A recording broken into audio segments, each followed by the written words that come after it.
Fuck! Know what I'm saying? Fuck. Red alert, red alert. Red alert, red alert. You're listening to Full Mental Racket Podcast with your hosts, Agent Psyte and RedXFO. Red alert, red alert. Red alert, red alert. Red alert, red alert. Red alert, red alert.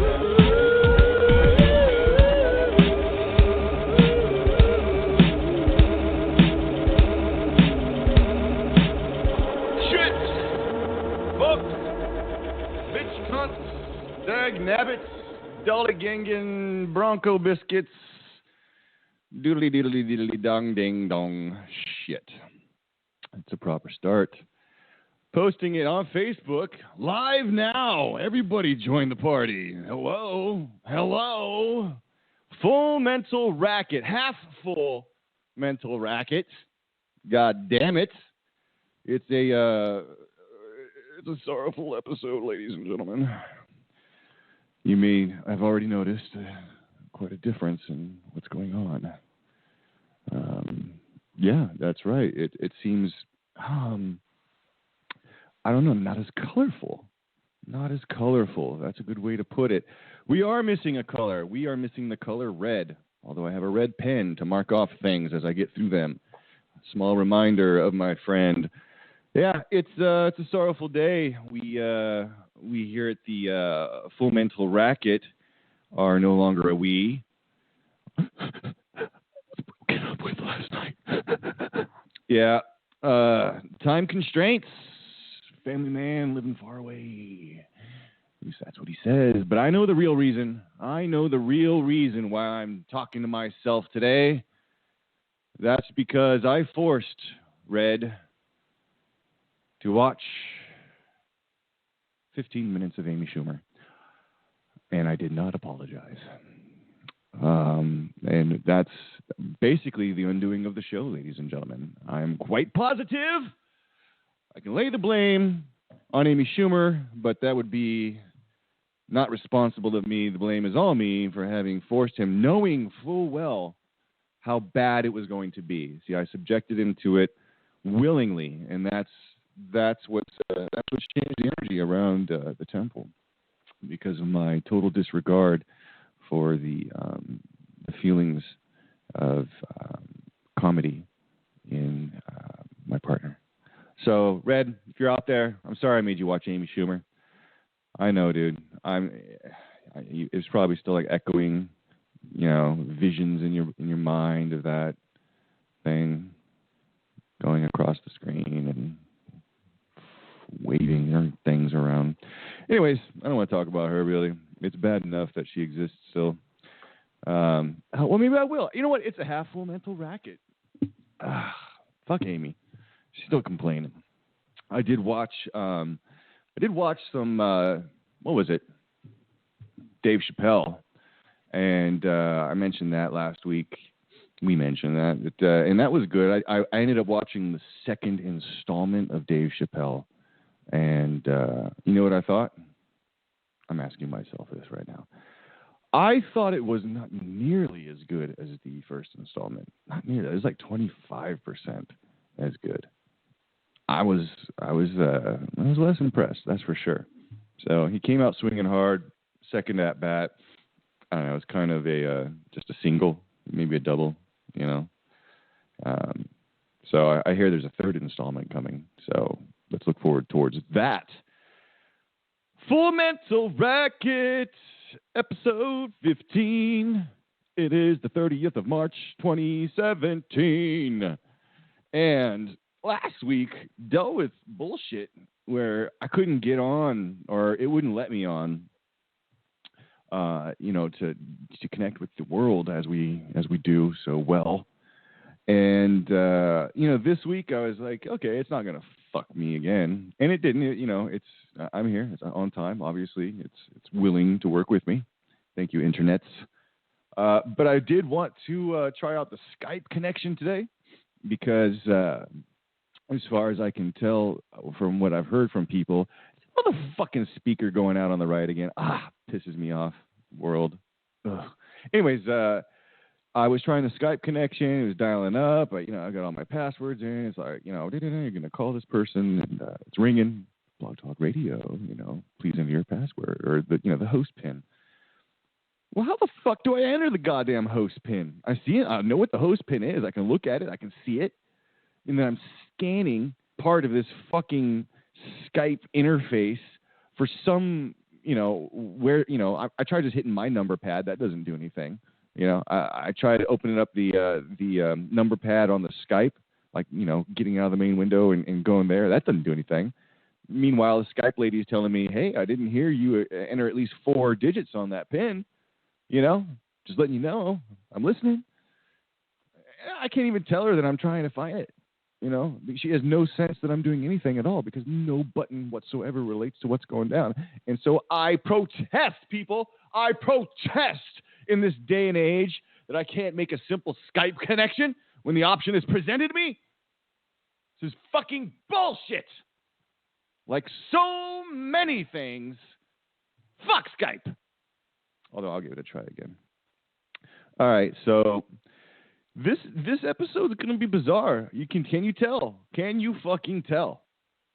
I can tell. This is bizarre. This is what I feared like several weeks back, that I was going to have to, rock an episode on my own because things just got too tight for Red Zone, and he wasn't going to be able to make it. And I was like, fuck, got the jellyfish going to show? I didn't know. I was kind of like, I'm not really prepared for a solo performance on this shit. Even though I do so much fucking talking during our, duos or trios or whatever we had going. We had a quad session last week, the old the bad week for connecting. We had a good full house, but and I'm so disappointed in a way. I didn't even upload it, even though I think we had a good time for like an hour and a half recording.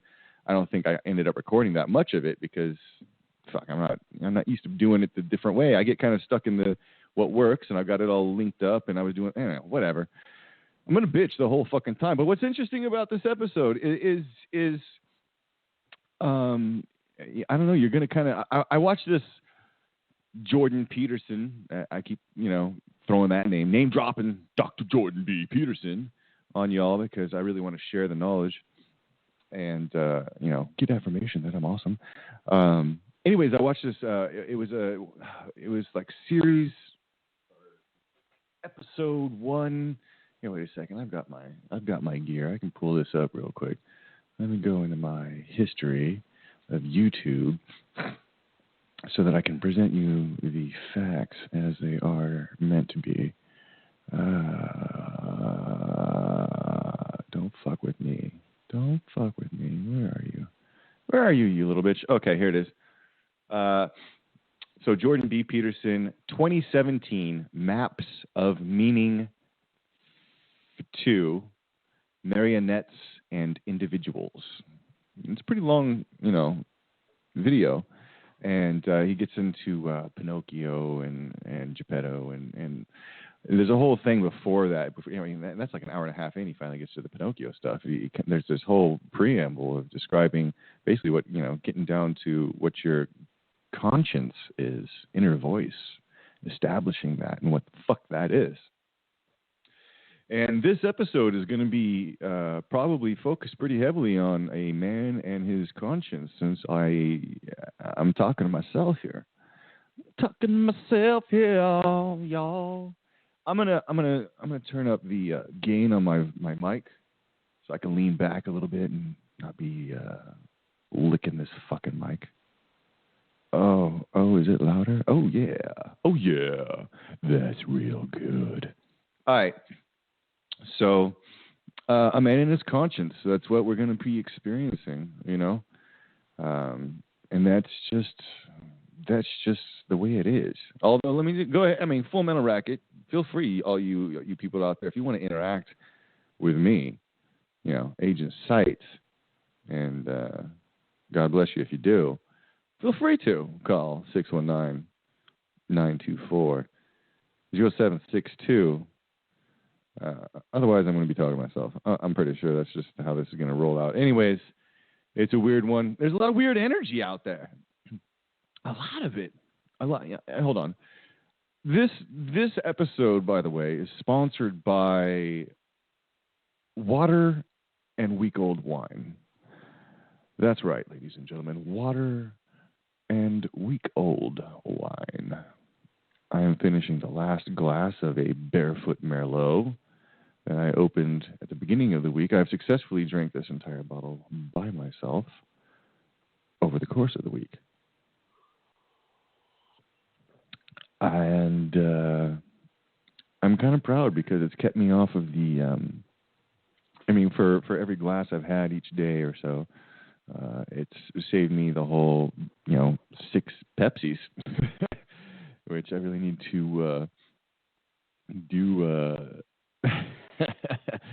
Yeah, I really need to cut down on my sodas. That's what's going down. So I just got a text. Yeah, dude. I know you. I hurt your feelings with Schumer. It's got to be the Schumer. Schumer. What a world. What a world. What a bizarre, strange world. So, a man in his conscience. This episode was, it was titled Trump Fucked Up. And I was going to have that little and other comic tragedies in the title line. That was the original idea. Just because, Agent Orange has gotten all weird. It's gotten all weird. There's some weirdness. I've done a lot of defense of things that he's done, but then he's done some of these weird things. I don't know what to say about these things. So something that he's done was, I guess I'm just going to get into it. He said recently he should have done the tax overhaul first, and that's in relation to the having to pull the health care bill off the floor, so that he didn't just get voted down because he knew he was going to lose it. So then he's regretting that whole thing. But he should have done the tax overhaul first, and he's ready to move on. Like, fuck it, we'll leave Obamacare or something. And it's just weird. I feel like there's a backing out of campaign promises, like hard sell areas, and it's getting annoying.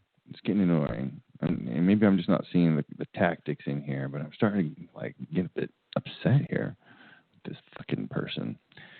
The AHCA, Obamacare Light, Ryan Care, Trump Care. It's a good point some article made about how ever since the installment of Obamacare, the Republicans have been very, very let's get this fucking thing out of here, even though they didn't really act on it the whole time and still apparently can't. Apparently, speaking to some of the upper echelons there on the right-hand side of the hill, there is no plan B. How the fuck is there no plan B? 7 years? You have no contingency plans?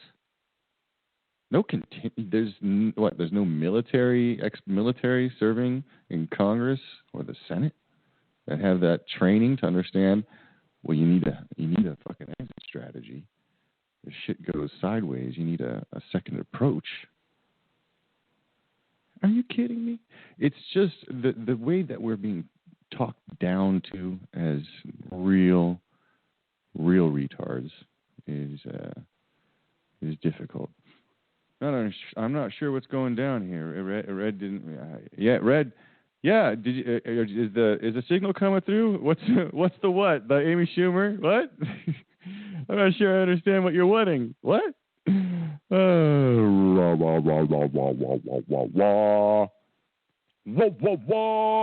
right. Also, drone strikes. The most pussy version of warfare.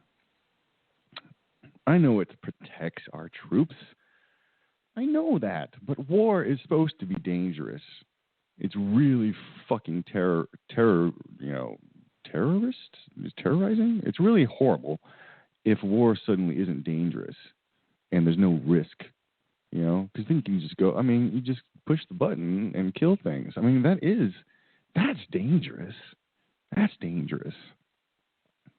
And he's gone up 450% on drone strikes over Obama, who was, major drone master himself.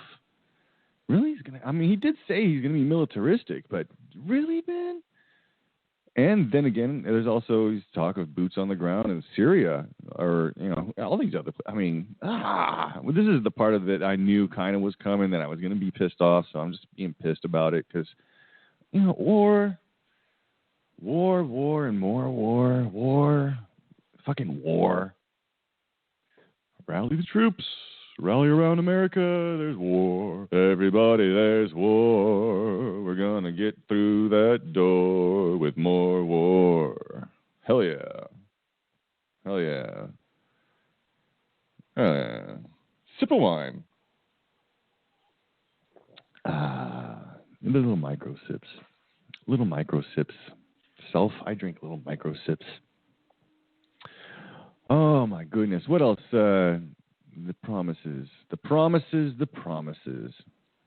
Oh, what else happened? So part of that, I saw this meme, Rand Paul, the art of the repeal, and he had brought the art of the deal to the negotiation table for the AHCA meeting, and I thought that was pretty brilliant. And in general, Rand, he just hadn't shown his merits before, and he looked like he was wavering earlier, and no one was able to stand up to Trump proper, Unfortunately, I think Rand, it's just too early.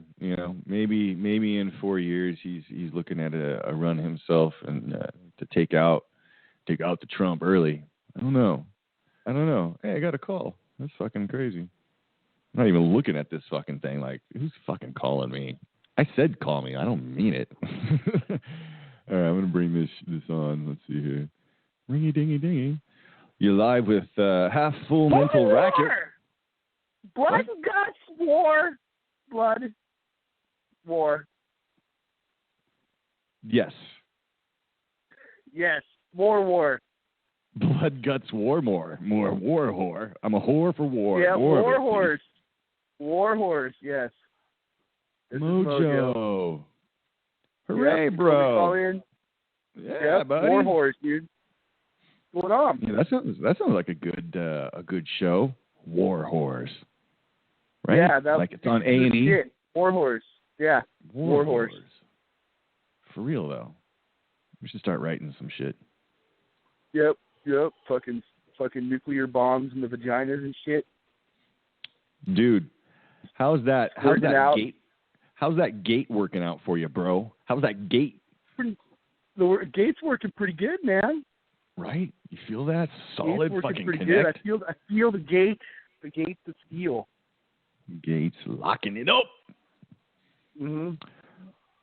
How's your day, bud? How's your week go? How's everything going, man? Good to have you on. Welcome. Yeah, Welcome to my inner world. Thanks, bro. Yeah, you got it, bro. Great to be on, man. My week's been just skippy. Just chilling. Really? Yeah, just chilling pretty much. Fucking, I don't know. Hanging out with Sheila for a day off. My wife's, Right. Just chilling with her, and she's recovering from a long weeks of graveyard shifts that are soon going to be not so many graveyard shifts. So she's kind of happy about that, but still tired, Oh, is that official? She's getting out of the graveyard? I don't think completely. I think she's going to be like once they say, oh yeah, we love, you say yes to that kind of shit, and they're kind of damned to work. Right. The night counting Nosferatus, scratchers and giving them free air. And that, for those who don't know what Nosferatu is, it's a nocturnal vampire from the 1931 movie, but it's also a reference that I refer to as the meth addicts of El Cajon. And I had a long discussion about this. I really fucking dislike them. They're not, like families like most people would say. They're just a bunch of fucking junkie, fucking bum, fucking motherfuckers. Yes, I said it. They are, and that's El Cajon. I'm not referring to all the homeless people of the world.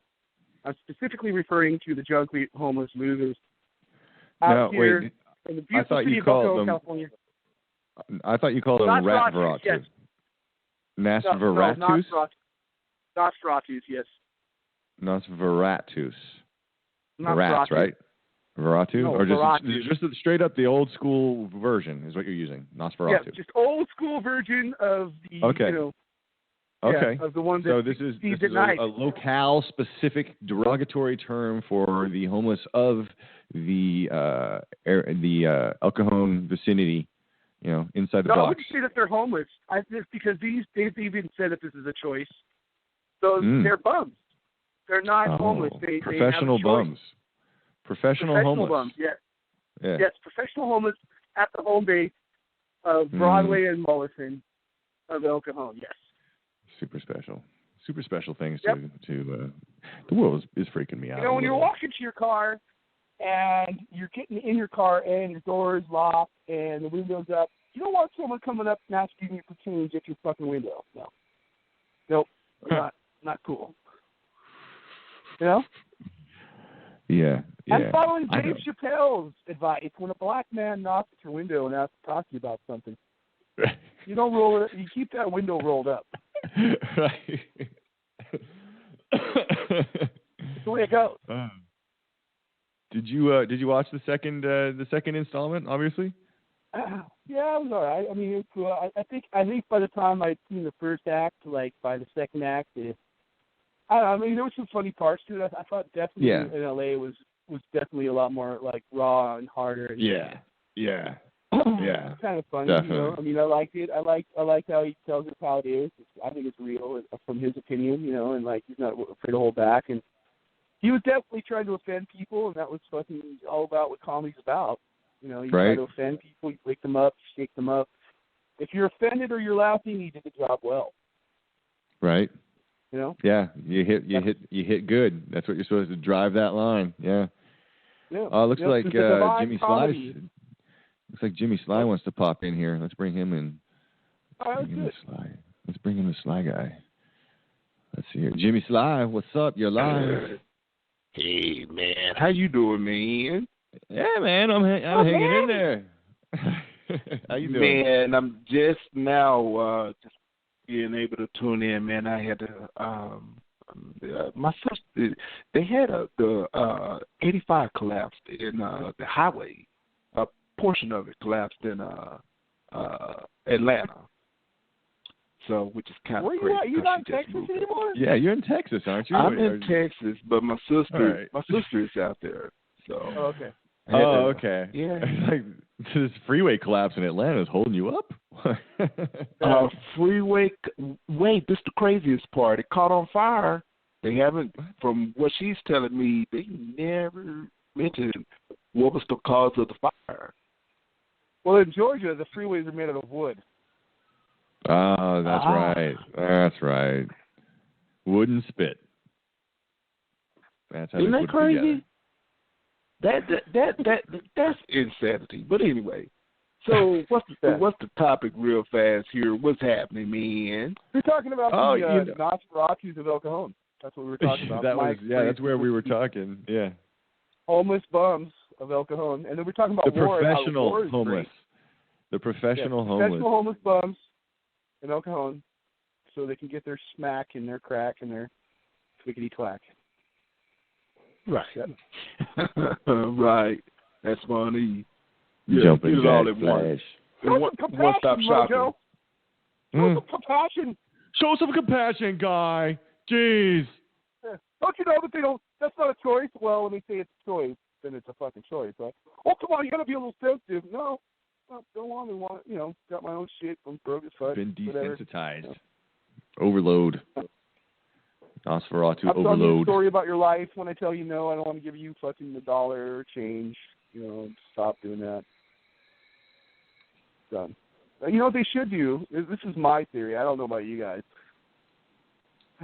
Jimmy Sly may not be aware of El Cajon, but I know you, Chuck, you are somewhat of an expert of East County as well as me.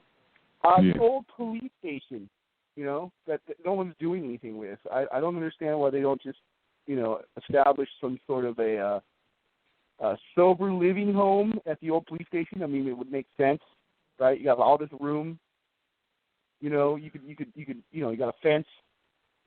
You know, you need $1 million police station for nothing that was going on other than the fucking riots out here. That you establish this place as a place where they monitor people who are on drugs. Of course, none of these people in El Cajon would ever go there, but you know, if it is the truth that there are some families out here that are homeless, you know, you establish a homeless facility at the old police station. I think that's a great idea. What are your thoughts?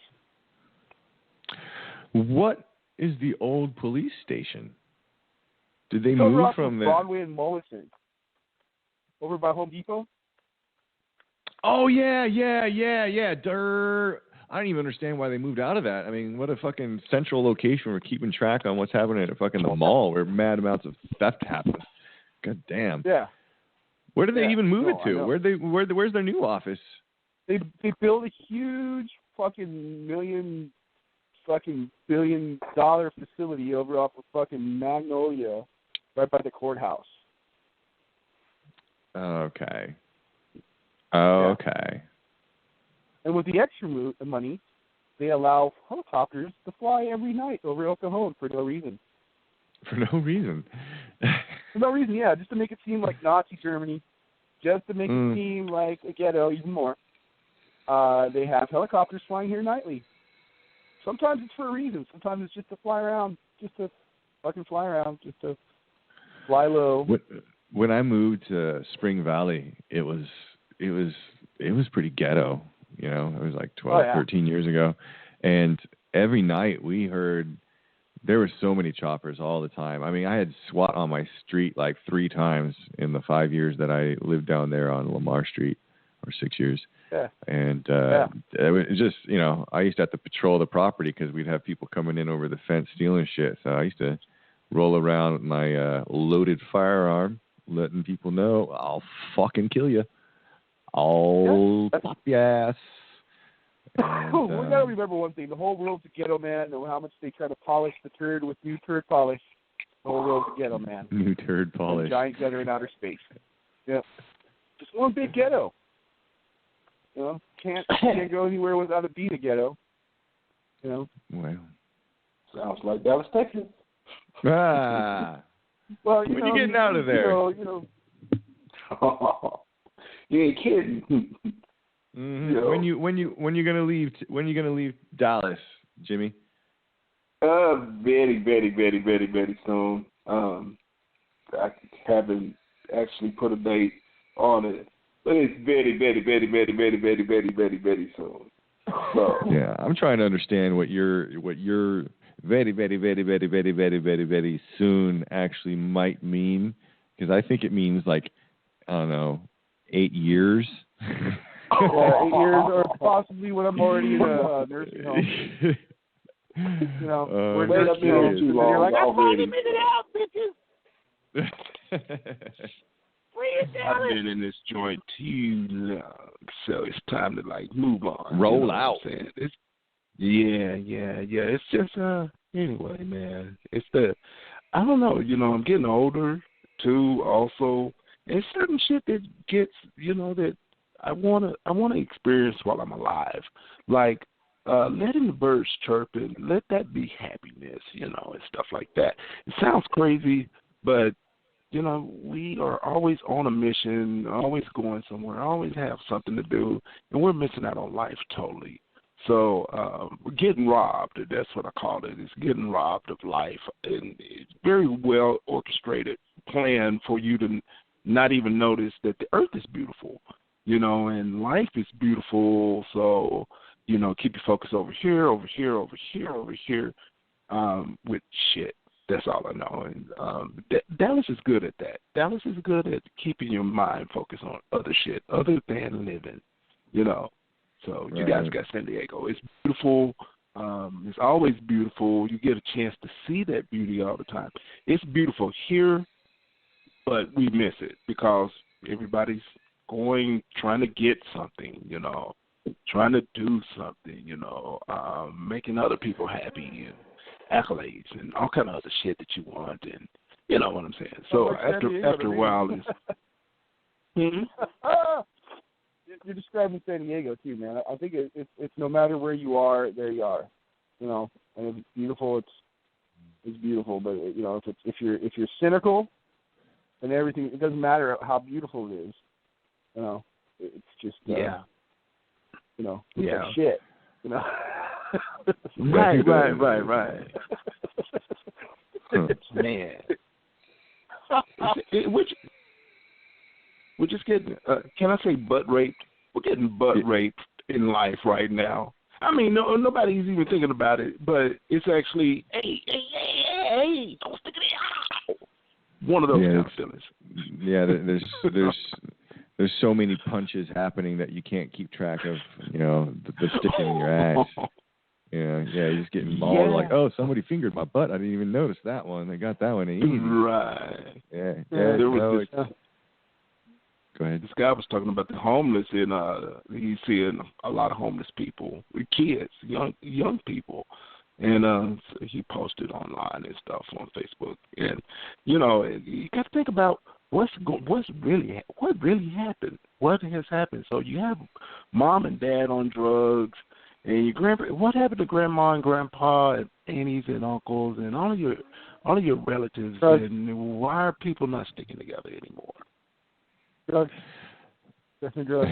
Pharmaceuticals. I don't see any of the kids Bad out corn. here. I don't see anybody walking around kids. I see people fucking drug addicts and alcoholics. And they're mentally ill. That's what I see in El Cajon. I don't There are a see lot anyone of that, man.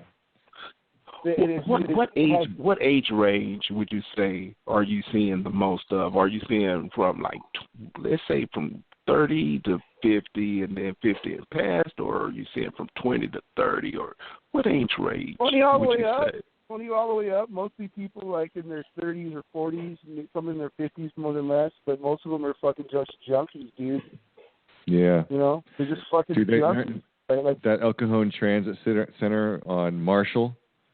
That's just a fucking. It's like a magnet for all of them. They're camped up all over the place at that joint. It's wild. They're everywhere. Yeah. No, there is help for people that have kids, that are women, that are in, you know, people that have families. There is help for it. I don't know how much help it is, but there is. I know that there is help. But these people don't want that help. They want to fucking just do heroin and tweak and fucking do their thing. That's what they're all about. And they go. When they bum enough money from people, they either go buy their drugs or they go to the Motel 6 and fucking, you know, sell their girlfriends and shit. It's always been like that here in El Cajon, though. It's always been like that. Like, you know, we have a different kind of bum. Probably the perfect way for they're bums, all zombies out here. Yeah, they're all drugged zombies. Yeah. You know, I mean, other people could disagree with me, but that's what I see in El Cajon. That's how it is, dude. Like, it's just fucking drugs, man. Just motherfucking drugs. Drugs. Yeah. So, I mean, you know, they're talking about all kind of shit and building a wall.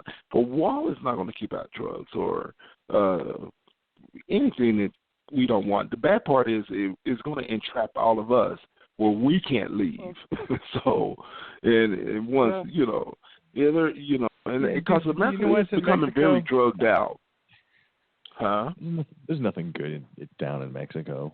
I mean, you know, some pretty women, but you don't even want to go down that way. Yeah, there's you know what I'm saying? I like Mexico, parts of it.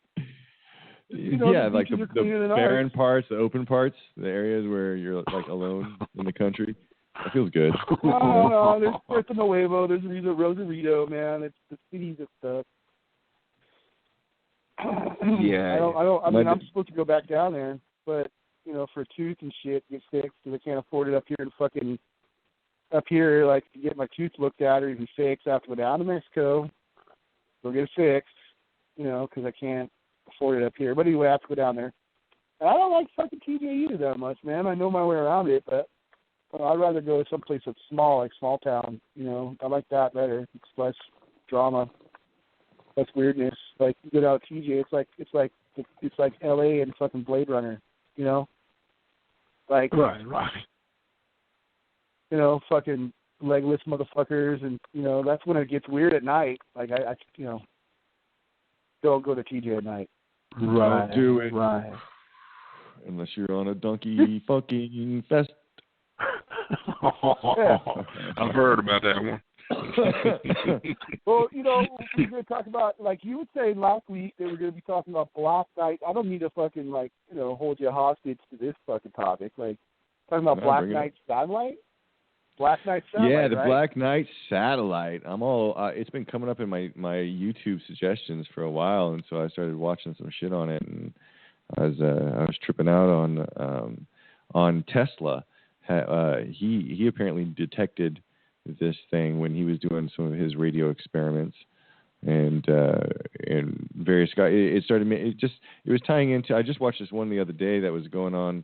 It was like an overview thing from this new channel I got exposed to, but it was showing connections in with the secret space program and the footage that John Leonard Wolfson has been recording out of England, and the crazy ships that he's caught with his just 12-inch Celestion telescope and a digital video camera, and just massive ships out there. And anyways, what I was tripping out on is that it was suddenly coming. It reminded me of how, for no reason, all of a sudden, flat Earth fucking started showing up in my goddamn feed.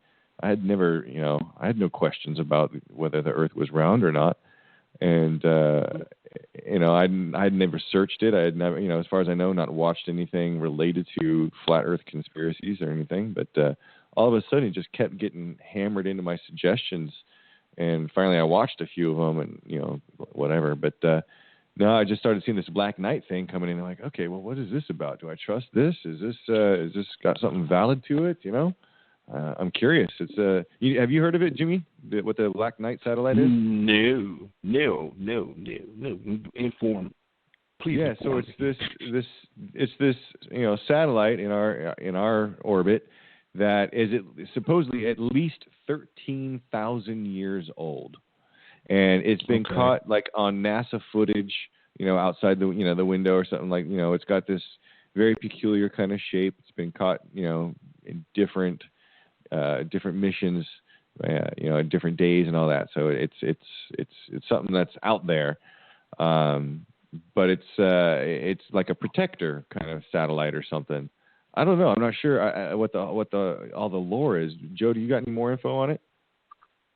Well, I know that it's supposedly in the conspiracy realm. It is extremely ancient satellite, of some kind, and like you said, Tesla reported to you in communication with something close by. In fact, if you watch Ancient Aliens and that kind of crap, they talk about how he may have been in contact with some sort of extraterrestrial, either civilization or but they kind of tie it into the Black Knight satellite. But really, no one really knows anything about it. There's a lot of debunkers of it. They'll say it was just space debris, and that this one where it was termed or coined was basically to this one conspiracy.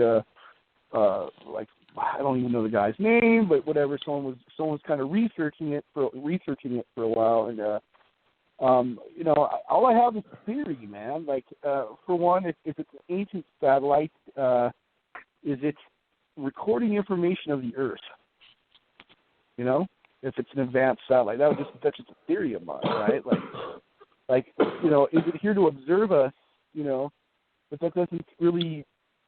Then you're going, okay, where are all these UFOs coming from, right? If they have something in our orbit stationary, why would you need to land, right? Well, then maybe it's different fucking aliens, right? A whole bunch of shit. Right.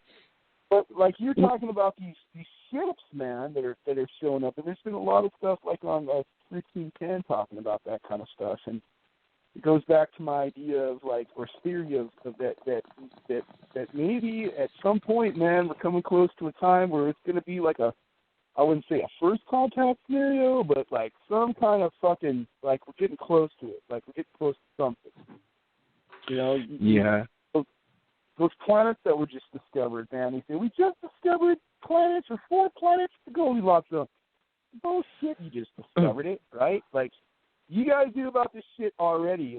I feel and this is not coming from a psychic or prediction input. This just comes from observation and being a little sensitive to the world around. I think there's going to be some sort of, but we're getting closer and closer to, and I'm not talking about the government disclosing anything. Like, I'm talking about them just showing up. And they have been for a while. Like, people who have seen UFOs, but I think they're going to show up in a mass. And you talk to another interesting thing that comes to like observation, if there are extraterrestrials out there, right, is the idea that there are already aliens on our planet right now. Like, disguised as us. Whether you believe in the reptoids, or you believe in the tall whites, or you believe in any of that kind of shit, like that it starts to get weird. It starts to become more and more like a Star Trek episode. Like, Star Trek is preparing us for the they're in our society already. They're already hidden out and stuff. They hang out in the cities and shit. I don't know, but I don't want to get too far off topic of this Black Knight satellite.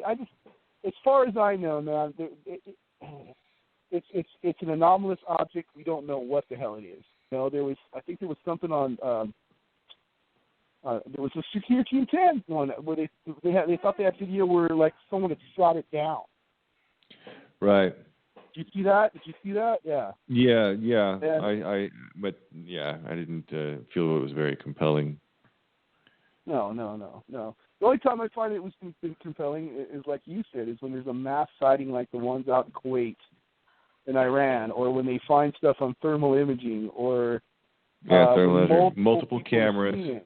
Yeah, multiple cameras, different angles.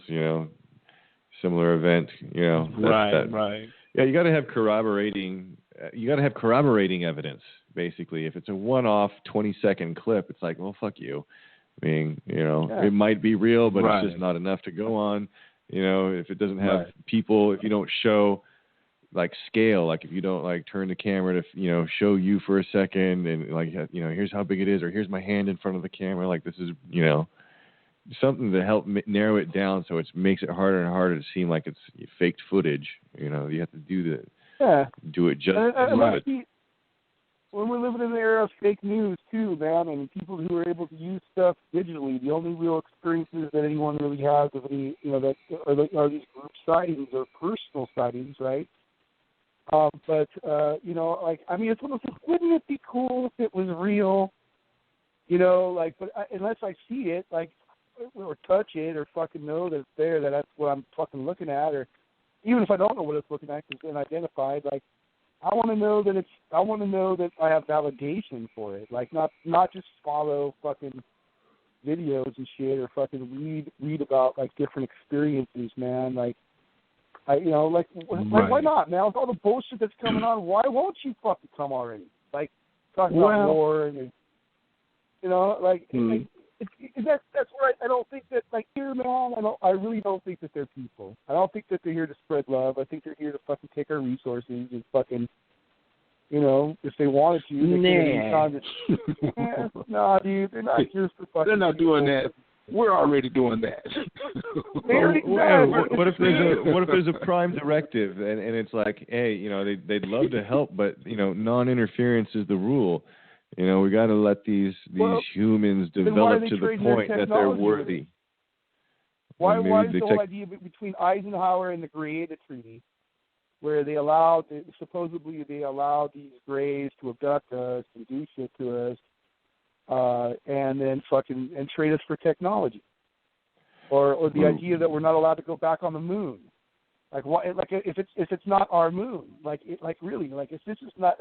What if this planet isn't our fucking planet? What if it's fucking there?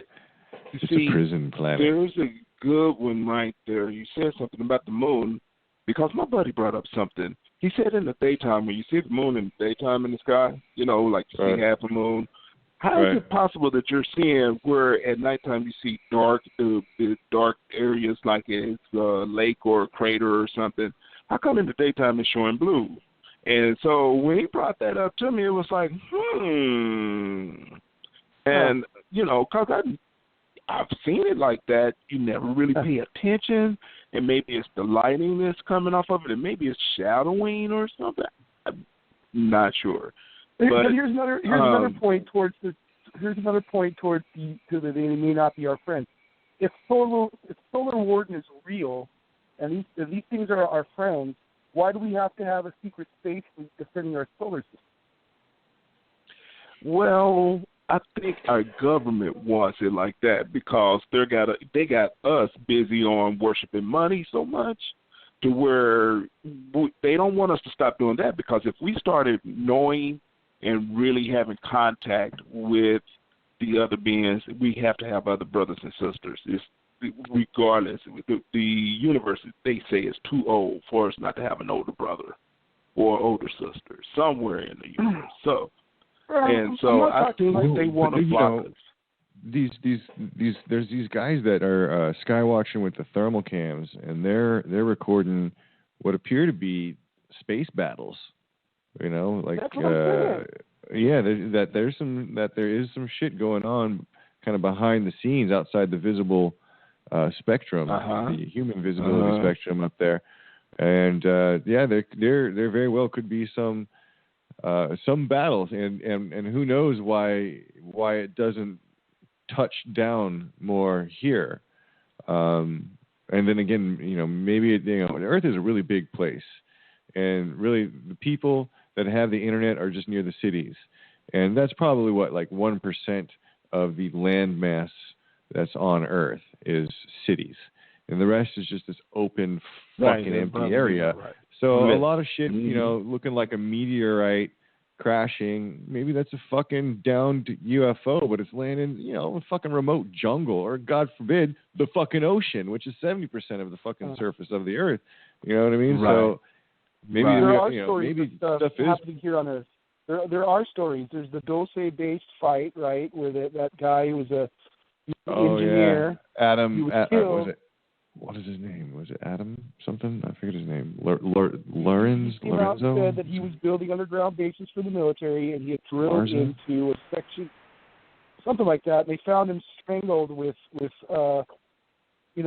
if they are truly here to be our friends, then why all the fucking deaths? Why all the secrecy? Why all the threatening? Why all that shit? Like I understand maybe like their idea at some point was, well, the world isn't ready for this kind of shit. It's going to cause chaos and all that kind of stuff, but like maybe there's a higher agreement that's been made, like an intergalactic agreement. Like, listen, there's some shit you're not allowed to violate, otherwise King fucking Zeus is gonna roll back into the fucking sector and lay waste to your ass.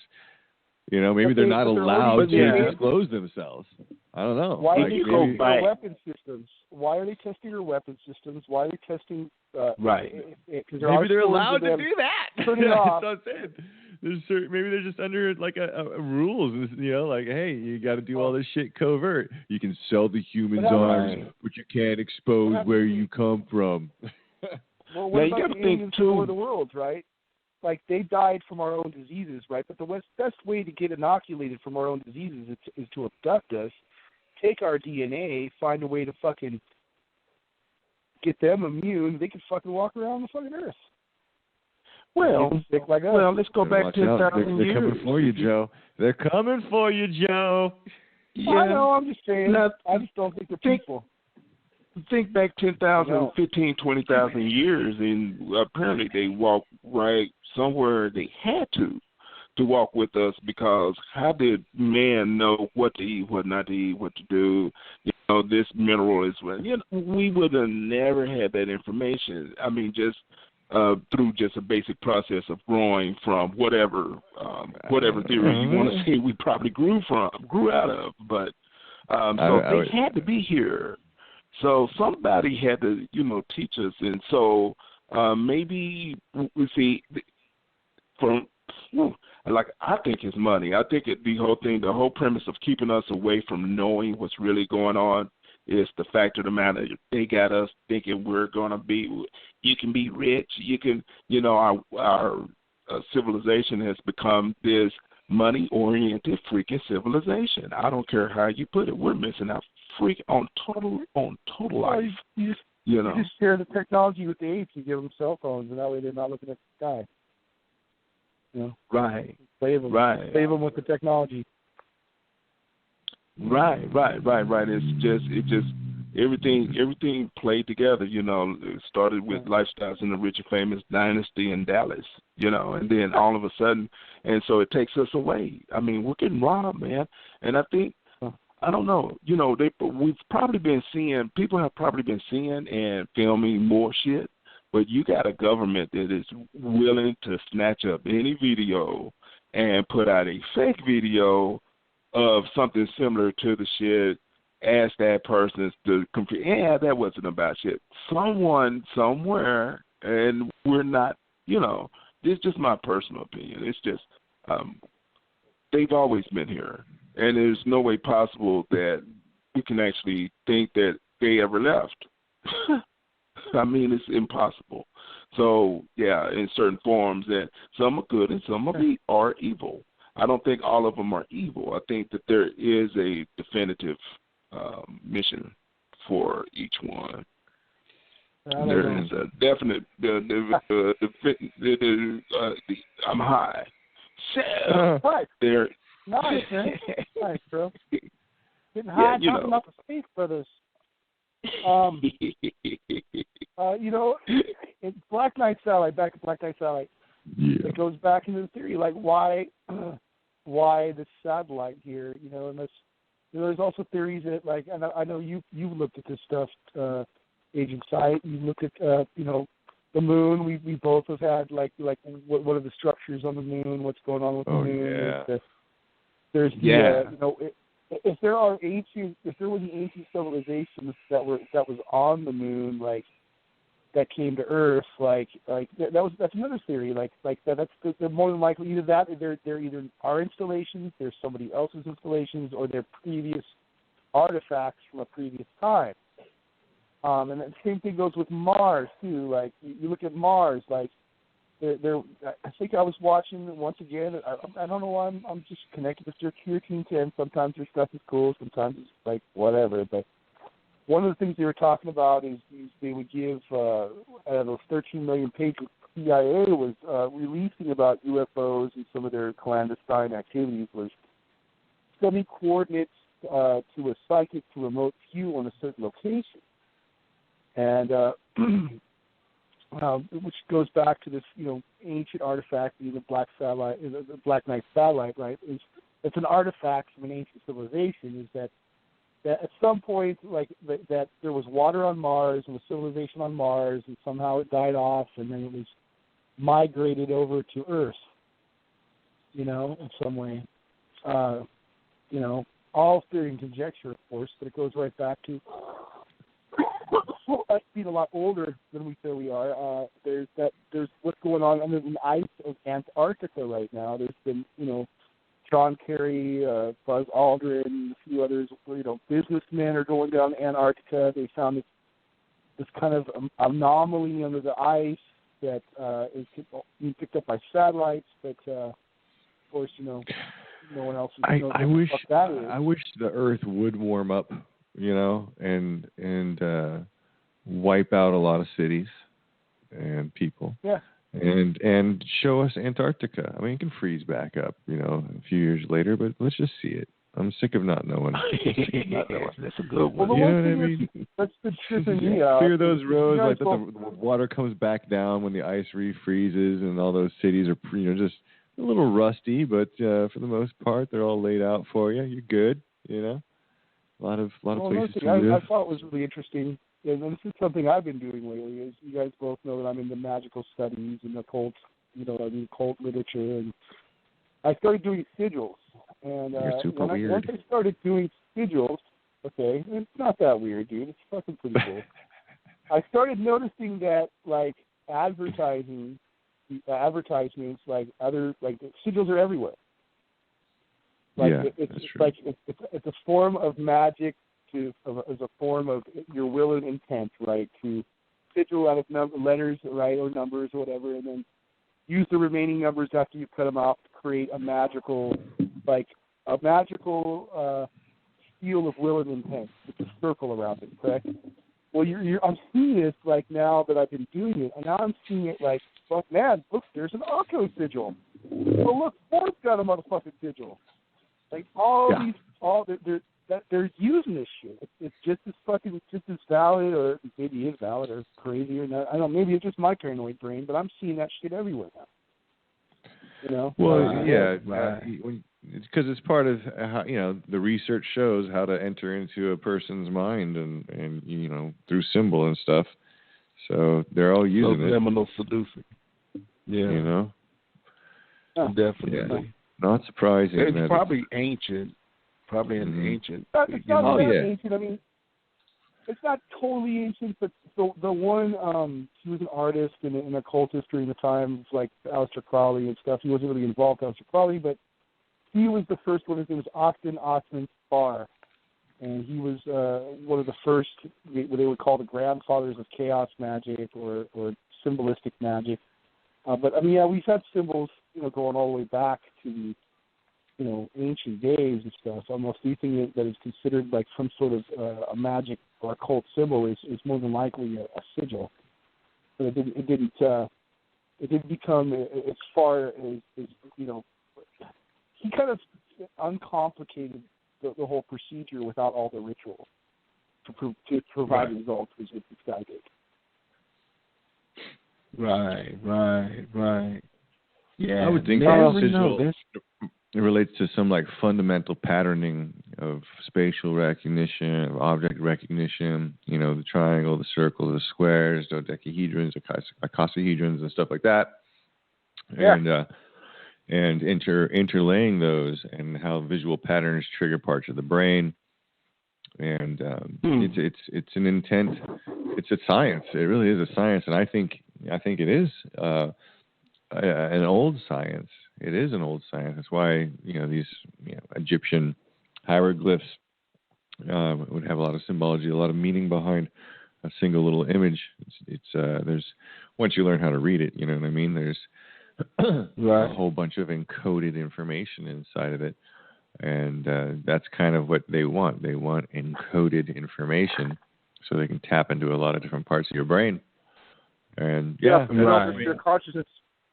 Yeah. You're just we're inundated constantly. The only thing that you can do is walk away from the city and go out to the nature, go on nature walks. Yeah. Turn off. Don't read. Don't read. Like forbid reading for a day. Don't read anything.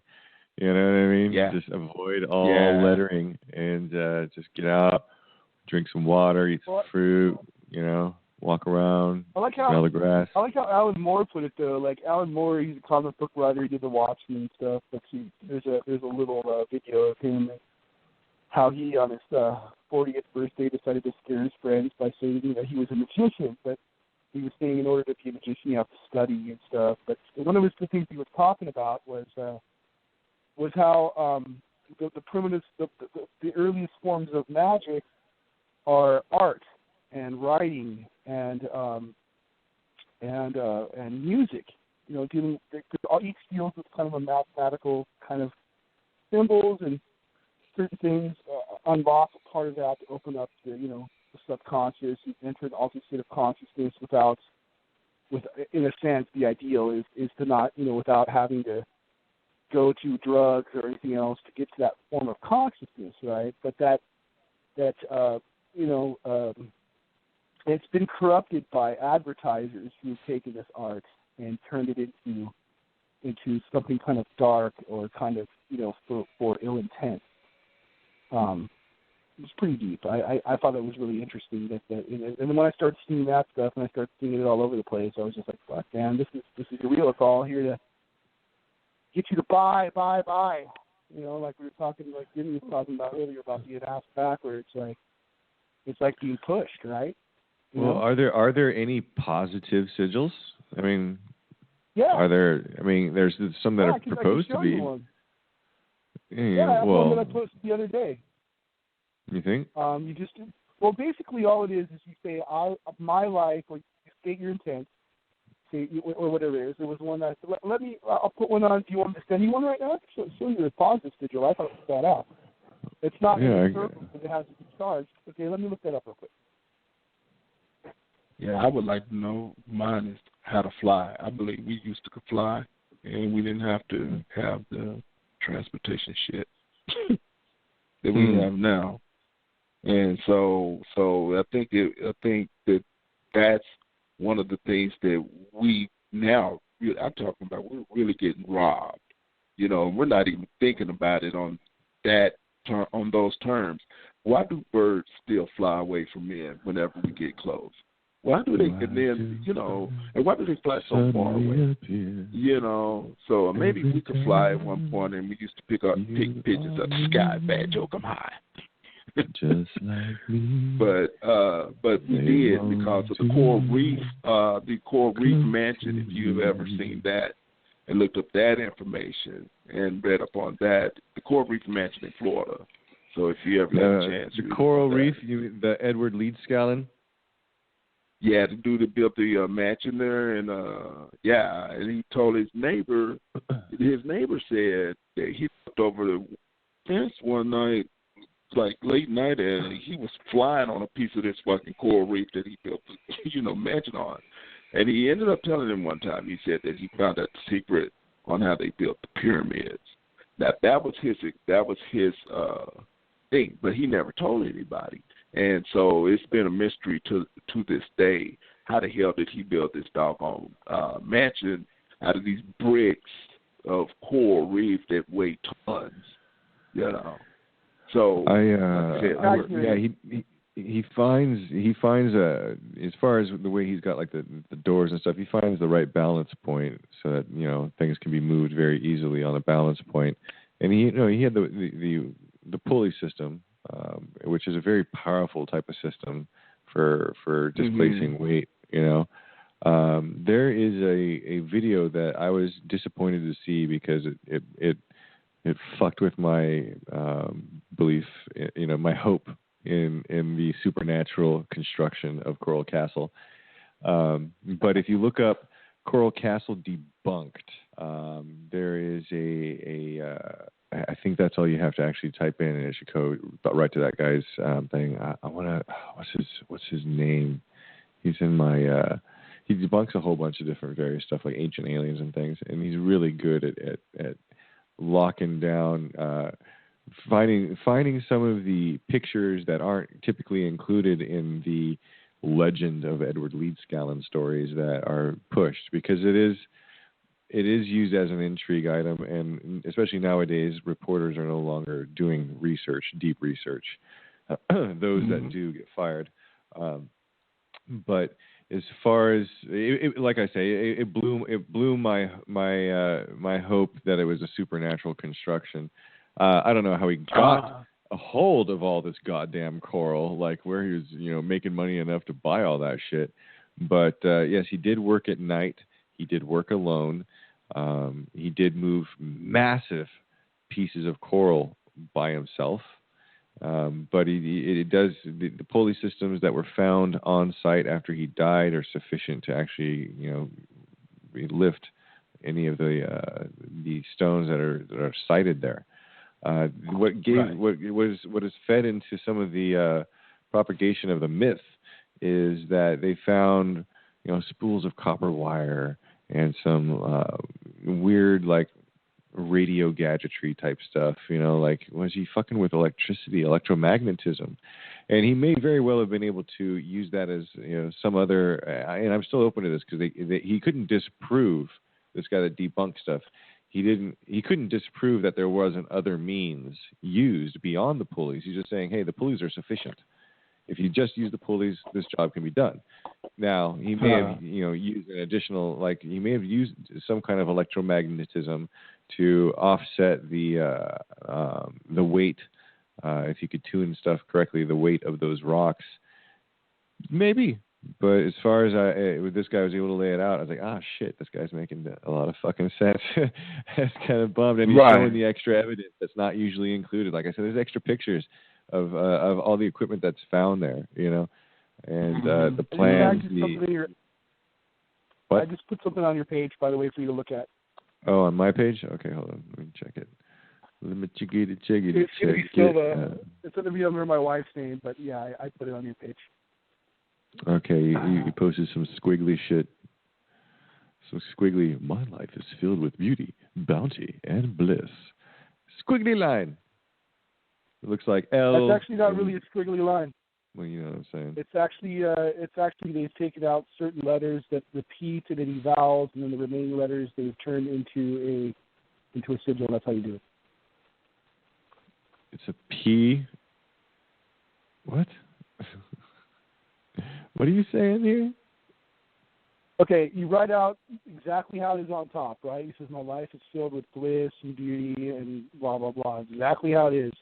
Uh-huh. How you make a sigil, right, is you take out all the vowels, any letters that repeat, and then the remaining letters are what you use to create it. And then you breathe life into it, and then the idea is that you masturbate to activate it. Thinking of the sigil, that's the whole fucking process. That's the simplest version of magic. So this squiggly line is supposed to be just the vowels of that line of my life is filled with beauty, bounty. No vowels. It's the lack of vowels. So I'm supposed to be able to see an M, L, F, S, F, double L, D, W. Yeah, but you're also supposed to try to create it to make it look like something that can activate your subconscious. Like obviously, this person is using like a calligraphy pen, and they are, they know how to do it in that sense. It's not a finished sigil though, because it doesn't have the circle around it. What? If anybody can create any kind of fucking whatever, and that's a sigil, then I don't think sigils are anything. If sigils aren't precision mathematics related to brain patterning, I can't see how they'd really operate. You're supposed to get rid of it. Like once you do it, like you can make permanent ones, but the idea is that you state your intent as simply as you could, and then focus on it, and then let it get rid of it. Like at least that's how Austin Spar said to do it. Like you don't keep it around. You put it away and you hide it, and then you keep it in your subconscious. Yeah, don't get a tattoo of this, because it's like, what the fuck? This looks like something you'd see on the door of some fucking saloon in Pakistan. Like it's a warning or a gang sign or something. And that's what that looks like. The gangs of Pakistan. Yes. It's a very gay bar. We're full of beauty, bounty, and bliss. Yay! Come on, everyone needs a little positive. You asked for positive, man. I just thought, I don't know, if it's all manipulation, I'm like, no. There's no sigils in nature, really. You know what I'm saying? That's what I'm saying. There are circles, though.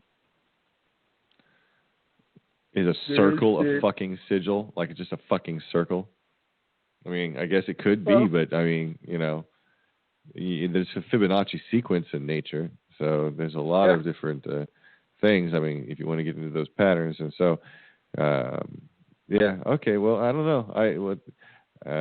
Anybody else know a little more? Call in. Let us know the deep, dark secret behind. Can anybody fucking make a sigil for any fucking thing, or what? Whatever. No, just freaks like me. Dude, look at all this shit. Look at all this in action. What's up? Yeah. Oh my goodness. Let's see. So that was the Black Knight. That was the Black Knight. Yeah. Joe, you saw Logan, right? Yeah. Yeah. Oh yeah. The idea of super Logan, soldiers. Man. Yeah, that was a really sweet movie, man. I really like that. So bloody too. Finally, really violent. Finally, you guys get it right. Finally, you let the actors and the writers do what they want instead of trying to make a PG-13 film. Right. Like I can understand some of them. Like I've seen some pretty good ones. Like I thought the Doctor Strange one was pretty cool, but like it doesn't come to grips with the kind of characters. Like, I mean, look at Blade. Like, Blade was cool. Like, that one needed to be rated R, I think. Fucking Deadpool. Yeah, Blade was a good one. Fucking Wolverine. Like, the whole idea is there's different ages of comics. There's the Golden Age, the Silver Age, the fucking chartreuse trade. And then there's finally the ones of the 90s, right? And that's called the Iron Age of comics between the 70s and, or, you know, it started in the 70s, a little bit, the late 80s and 90s. They started going into characters that used guns and killed people and stabbed people, and they were heroes, but they were anti-heroes, and that kind of filled most of the 90s. And I always felt like the stories would have been so much better if they had. It just seemed like all the Wolverine ones, you know, the first one, remember the Origin was one that seemed kind of like a clusterfuck, tamed down, and it was a weird movie, you know. And then you go into the Japanese one. That one was okay, a little boring. If you go in this one, you know, it had some emotion to it. It was actually pretty good. Like very human. I enjoyed it. Very human one. Very human. Yeah. Very human. You know? And you know, I don't know why it's kind of on that, because he's difficult to kill. He kind of almost resurrects. You know, he's so good at surviving until, you know, this movie. But I was listening to some AM radio on the way home from, I don't know what the fuck I was doing, but I was listening to AM radio late night, and it was like one of those George Norrie or, I don't know, you know, the weird talk show kind of thing was on. And there was this like, I don't know, some snake oil lady. I don't know what she was about, but there was this part that was tripping me out that I heard.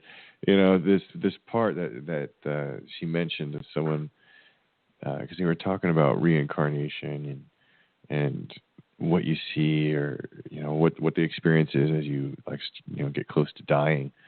And there's this part where, because a lot of people say some interesting things, right, like the moment before they get, like, you know, they get real clear, like, oh, make sure you say, you know, this to this person, or, you know, I'm sorry I never, you know, told you I love you, or whatever the fuck it is, you know. But you get all of a sudden, even like people with dementia, even, you know, all of a sudden you're really there, and some people are like, you know, seeing, you know, a nice heavenly light kind of thing. It's not all super scary or anything. But it was. I got my own theory to that. So it was some research into what. Well, hold on. There was some research into what kind of happens, and this I guess there was an accident, right? And this one kid, he's there, and he's recorded just before he passes away as saying, "Oh yeah, this time it was just 22 years." Like, and it hit me. I was like, holy shit, because it strikes me on something I kind of have always enjoyed about something I'd learned, which was the idea that our souls, our spirits, you know, we choose to experience this life we're living right now. Oh yeah. Before we're born, we pick out the two parents, and we choose that place, and it is somewhat predetermined how much time you're going to experience. You've picked a path for yourself already. Yeah. And the idea of reincarnation, that we come back. Like, my idea is that the light at the end of the tunnel is us coming back out of the vagina. You know, that. Shit! Like immediately born right into the next one. Yeah, and that there's also this other theory. Like, okay, we talk about DMT, ayahuasca, that kind of shit, right? And that's what gives off our dreams when we are asleep. That's also the closest we are to kind of like death while we're alive. But the idea is that our body, when we die, it floods us with this chemical that makes it fucking, you know, a real event. Now, like, the idea of afterlife doesn't seem, even if people don't believe in the afterlife or whatever, right? Like when you're flooded with this chemical, like I've done DMT, man, and fucking 20 minutes feels like a fucking lifetime. Right. So no matter what you're doing when this is flooded, you're still going. You're talking to your ancestors. You're talking to your friends and relatives. You're fucking going through this whole lifetime of experiences, probably even dying on some level in that fucking experience, but it lasts for fucking forever. And each second would last for forever. Each little fucking millisecond would last for forever. So it doesn't. So death, in a sense, is you are going to kind of an afterlife. Now, we're electrical beings, right? Yeah, we're electrical beings, right? And when they monitor with ghosts, they use electromagnetics, right, to look at if ghosts are in a room. I mean, I don't know if that's real or it's bullshit, but like, you know, my theory is like when we die, we become electromagnetic. You know, we go from I died electricity before. I died Mm-hmm. before. I did. I actually died. I got the strangest story. It wasn't from a car wreck or anything or drug overdose. So I'm the missing link. I'm the missing link to the near-death experience. So let me tell you what happened. Okay, you ready? Yeah. So this true story, this is part of my journey in life and on the planet. So I was laying in my floor. I wasn't quite asleep. I was laying in my floor and, you know, I was kind of wanting to doze off, getting ready to doze off, or trying to go to sleep. Anyway, I felt this spirit come into the room. And I know it came into the room. And, you know, I felt it come in, and it immediately reached out and grabbed me around my throat. And immediately my soul left my body, which was so crazy. And let me explain it to you. It's like when you're in your mom's stomach, that's the only world you know. When they shoot you out, you see bigger people, and there's a billion times more space than what you'd ever imagine, and you start screaming. So when you die, it multiplies just the same way as you came out your mom's stomach to this place, from this place. So anyway, most scariest shit I have ever, I've been scared of dying ever since. You know, it's so crazy. I can have suicidal thoughts, and then I think about that moment. So anyway, so when I came, what brought me back, how I ended up, first thing, let me say this, first thing that came to my mind is what I had not done for other people, not the people that I knew, but the people that I did not know. That was the first thing that I thought. What? Let me explain it. Let me go even further. It's like taking you off the planet Earth and putting you in between here and, let's say, Saturn. And if you're standing on planet Earth and you can see the speck of you in the middle between here and Saturn, that's how big your freaking soul really is and what you're really going to experience when you die. I'm just telling you, it's way bigger and massive than most people could ever even imagine. So anyway, ended up having a chance to come back. Anyway. Yeah. It was actually before I met you. This was in 1989, April of 1989. Okay. And so I came back, said Jesus, came back into my body. And when I came back, I could still feel the handprints around my throat. And I looked out the window, and I didn't, at the first time I ever saw the word living wrong it wasn't about trying to get in financial gain and all this other stuff. It was about love. And that was the change of my life. That's the same thing with the DMT world, though. Like, what you're going through is kind of it's the same shit that it happens when you go in on DMT. You just, you know, there's occasionally there's a bad trip or here and there that might happen to try to straighten your ass out, but for the most part there's just this tunnel of love and beings that try to give you love, and fucking some of them are some that they seem familiar to you in some way. They come at you like friends, taking you down a long tunnel. There's always kind of a female spirit if you're a man, and then a male spirit that guides you if you're a female. These are common things that happen. There's a feeling that you've left your body or that you've experienced a lifetime of an experience while under. That to me it seems like that has something to do with like I don't fear death anymore. Because of those experiences. Like I think that has a lot to do. I'm not discounting the supernatural aspect of it because that's a part of my beliefs. Right. You know, but I am saying that like there definitely seems like that there's a connection between the idea of this afterlife and the DMT flooding the brain as you die. You know, but you didn't die, so like in a sense, like that doesn't explain the astral, like leaving the body type stuff. Like, I will put it like this, because I've had several spiritual, whatever kind of contacts that you could even imagine from everything. Okay, so I put it like this.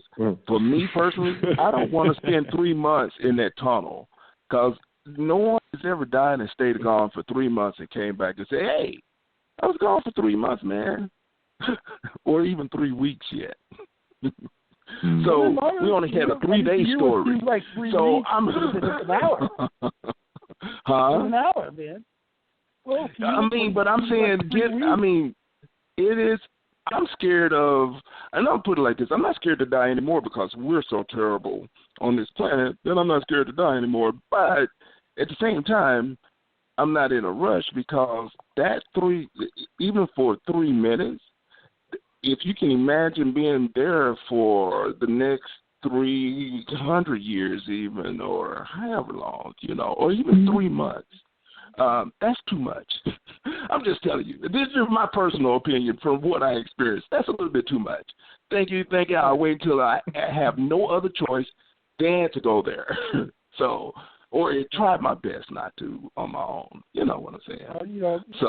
The only way I used to not sleep very well for a long time, and I had these visions. I've told you and Charlie about them, and a part of me thinks that, on the logical, scientific side would say, okay, well, I'm not sleeping, so my brain, this is after I've done DMT, this is where it came from, which is that I was having these experiences because my brain wanted me to sleep, but I didn't know how to sleep because I had sleep apnea. So it was causing these fucking extremely spiritual, very real, like vision kind of hallucinations to happen. The other thing doesn't take away from the spiritual side, because to me they shaped who I am today. But I've had those as well, and I've talked to my wife. She has not night terrors. It's the other one, where you sleep and you have you can't move. You know what I'm talking about? You know what I'm talking about? It's you know what I'm talking about? Sleep paralysis. Sleep paralysis, yes. And there's a common thing with alien abductions is you can't fucking move. There are beings that come into the room, and it's the same thing as people seeing shadow people, which I've seen. I've seen that kind of stuff. I've seen fucking. You're just not able to move, and you're seeing something that's fucking. You're scared the shit out of you, whatever. Yeah, I found out the name of Jesus does remove them. And that's why kind of like no now is like impossible because if a person goes through that, it's a being that is not of this world. It's something that I'm talking about. They can't even explain the evil that is nowhere near close to whatever you could ever imagine. Existence. It's just bad. It's some evil shit. The archetype of faith, or the archetype of Jesus, right? And it's been ingrained in us since we were little kids that is the way, that is the way of light, that is the way, kind of boring, whatever, but that's the way. Sure. Of course, when you say the name of Jesus, it's going to invoke whatever it is in the room to leave. Yeah. It doesn't mean that it's necessarily good. It's just the way your subconscious reacts to the stimuli that you're seeing. Yeah, but they make you really actually, after X amount of time, I found this out, you won't be able to talk. You have to catch it right at the beginning, whenever because it's immediate. And I understand what she probably went through, because I went through that on several. I used to go through it a lot, and I don't go through it anymore because I'm Billy Badass in the spirit world now. It's like video games and shit.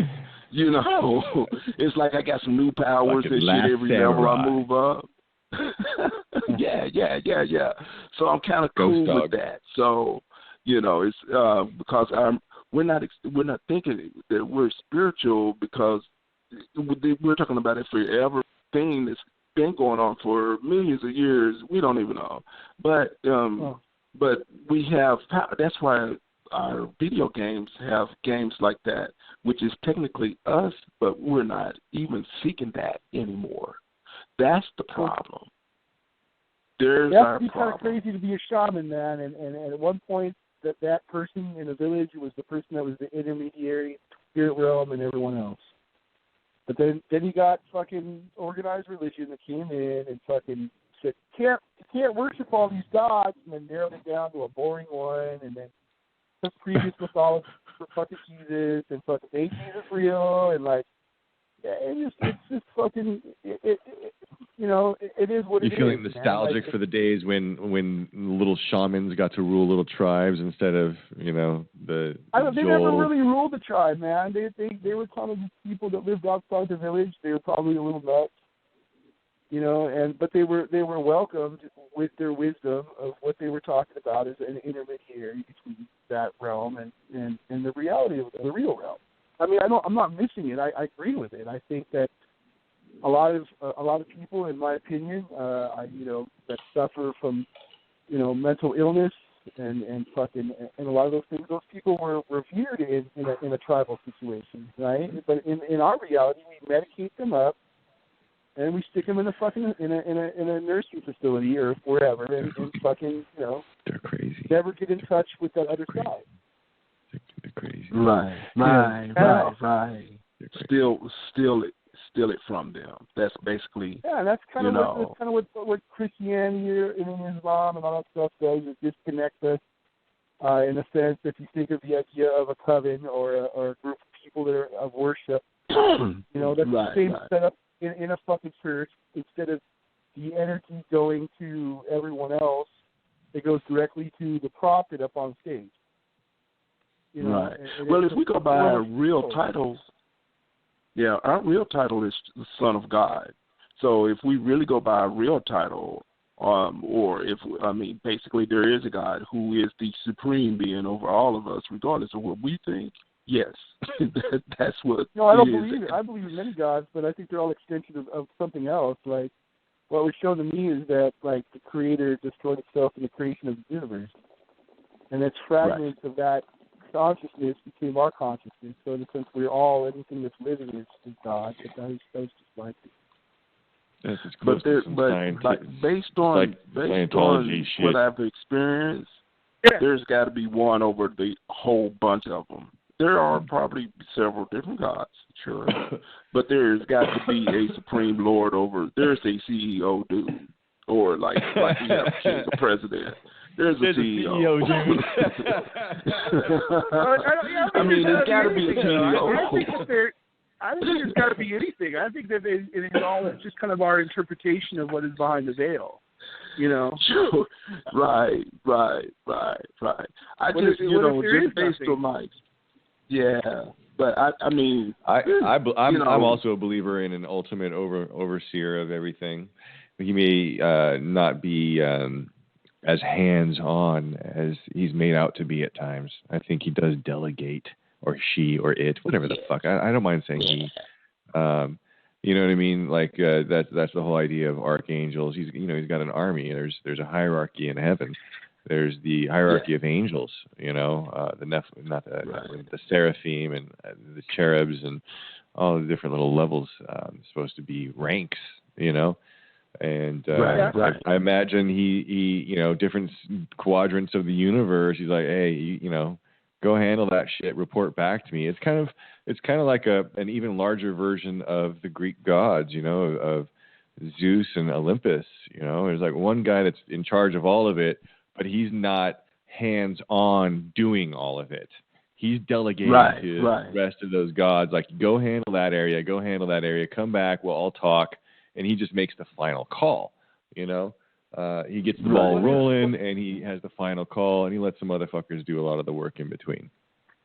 Well, what if within that vision that I saw, where he was there is no God left, the Creator is just a message. What if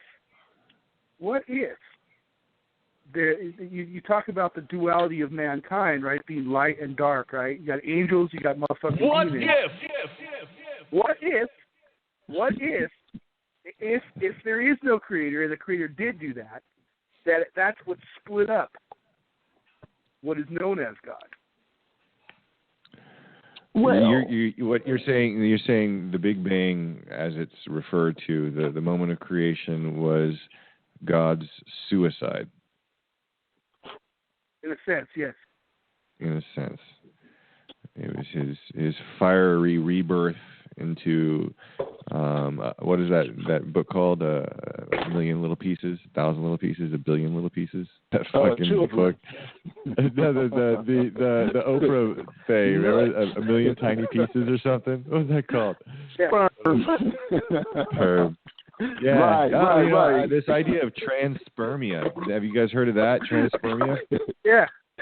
That's a fascinating subject, and I think that's the one that Alien has been the most extensive in covering as far as a major franchise series, like covering out the idea of someone seeding planets, and that's something fascinating that's always gotten me. The idea of that there is a basic blueprint across the cosmos of creation. Once you start the energy of creation, it's kind of going to follow a basic format. The human form is a natural form. We might be, when it comes down to the detail, we might be fairly specific to planet Earth because of, environment. But the idea of the upright standing, four-limbed plus a head, decent sized brain, this is kind of a standard issue across the cosmos. Sometimes you're gonna have bigger lungs or bigger heart or more muscle for to fight the extra gravity, or you're leaner and taller for the lesser gravity. But overall, you're gonna that's something I've always thought was kind of that just seemed to ring true on an instinctual level to me. That God just put out a basic blueprint. It allows room for alteration, but it basically this is how things will work because that's the energy channels that creation was put upon. Right. So you can't really deviate too far from His plan because the physical universe doesn't let you go too far away from that. Otherwise, it just won't exist. I hope it's not like a Star Trek episode where they didn't have enough budget for the fucking makeup and like the fucking cool alien shit. I hope that aliens are just 2 legs and 2 arms. I hope that they're fucking vastly fucking different. I hope so. Right. That's what I would hope so because then it just becomes. It's harder for people to fucking deal with and to accept. They're aliens. Well, they're supposed to be weird. No, not what I'm gonna say is, as long as food is tasty and good, we know that whoever created this place is a good person. So the food is tasty. So I'm going to say that's the good side. So technically, even though we have our bad stuff. Like chicken, though. Huh? So why everything else tastes like chicken, though? Like, I mean, that's weird, too. Like, that's another thing going back to, like, this being a manufactured reality. The Matrix. It might be, man. I've been starting to think that this place is such an illusory trick, that this is the prison planet. We're in this weird place. I don't think, I'm toying with this notion that we're not really allowed to leave Earth. You know what I mean? Like, we're not really allowed to leave. There's shit. Not yet. That we won't be able to sustain ourselves on another planet, no matter what they think. No. Like the trip alone. Like I think once you get away from the heartbeat of Earth, the signature of Earth's life force, that the human body, which was generated from Earth's life force, can't function. I just don't think it. I'm starting to really think like we're you're kind of stuck right there. You can send out droids and shit as far as you want, really, but I don't think I'm wondering. Like I don't know, man. I don't know. Otherwise, I have to come up with some pretty tricky shit. Go ahead. The one element our kryptonite is radiation.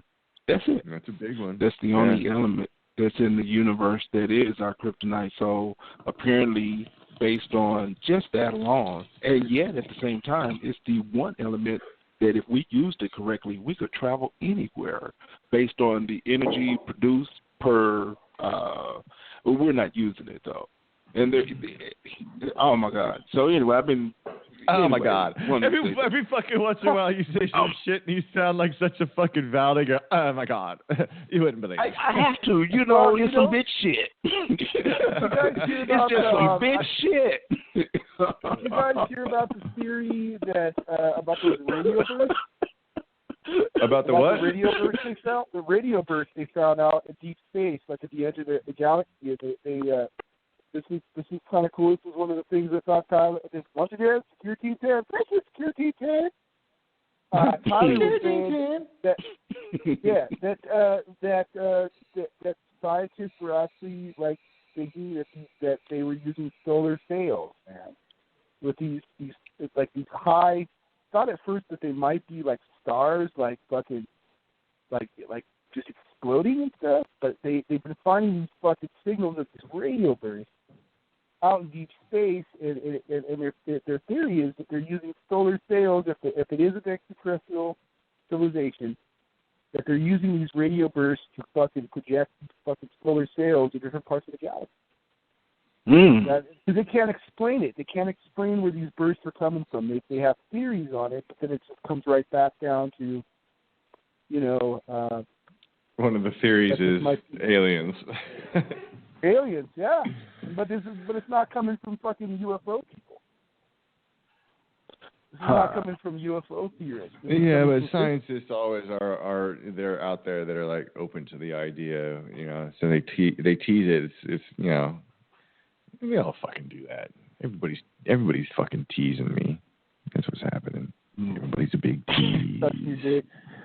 Hey, you know what? Pure Banter, that Facebook group that you basically threw me in, it hit the news this week.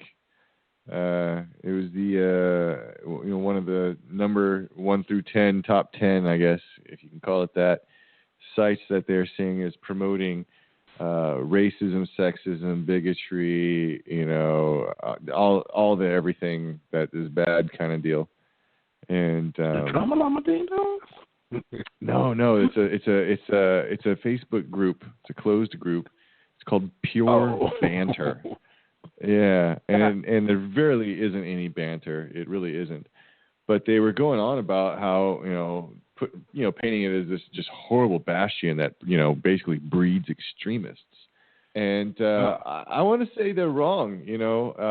It certainly promotes a lot of like distasteful posting. It really does that for sure. There's no banter really involved in it, but there's no rules. I mean, they think if it doesn't promote racism because everybody gets up on there and is allowed to say the most racist shit you want. There's no rule, and everybody of every color gets up there and puts up a picture of themselves and says, "Roast me, bitches." Like go ahead, let's see what you fucking got. It's like it's kind of like letting the steam off, like, and this is what the best comics would do with each other anyways. They'd really it's about roasting each other, like fucking make fun of me. Go ahead, right. What you got, Right. And I mean, it's brilliant in that. I mean, there's some vile stuff that gets posted that it does have some sick shit in there for sure that, obviously wouldn't pass muster if it wasn't a closed group. So a lot of it I just skip past, but every once in a while there's some funny shit that's being said. I just thought that was great. Right. I kind of took myself off that page because then they start posting a picture of a guy smeared in shit, fucking a dog, like. And what's funny is like I'm not into that shit as much as you think. Oh, if you're fucking into dog shit, I don't want to fucking watch that shit. And I used to belong to a few pages. There was a page that still belongs to all of them. All of them. That's my wife. So she belongs to dumb bitches that can't get laid, and and guys that can't get laid, and then more than a few other ones that are they're closed groups that people can fucking, and then one of them gets on the news and everyone's like, oh my God, that's offensive, that sucks. Well, go fuck yourself. It's a closed group. What the fuck are you doing in it? If you don't like it, move on. Yeah. Move the fuck on. That's the big trick. The thing.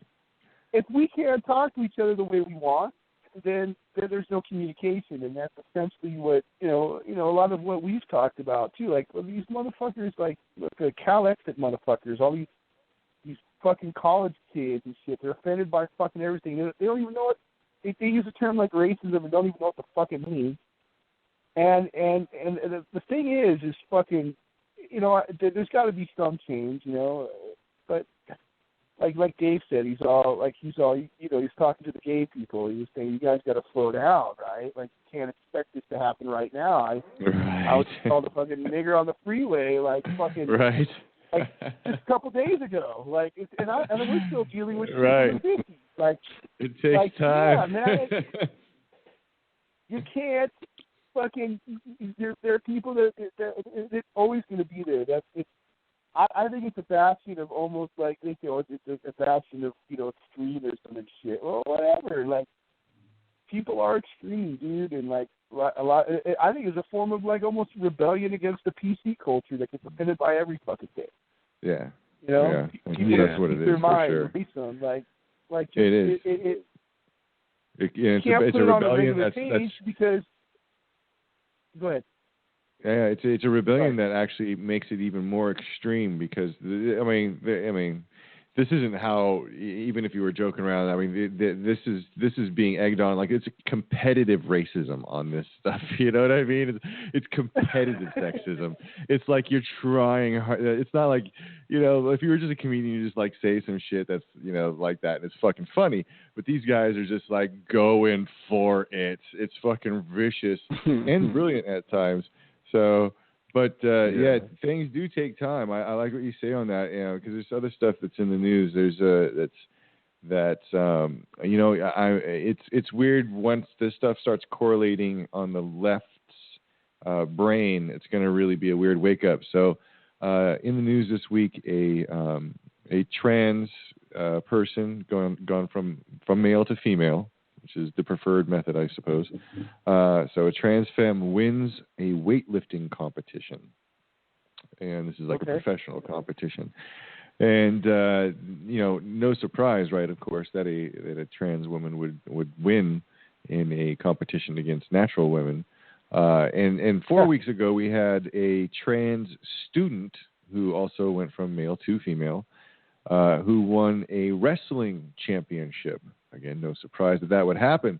I was thinking the other day how sports in general are just designed by and for men. Like, is there a sport that a woman has designed that's like, this is for the ladies? I mean, it's called bridge, right? That's what their sport is. I'd have to disagree. I mean, like, we're all Star Wars fans here, man. Fucking Yoda, you know, small motherfucker.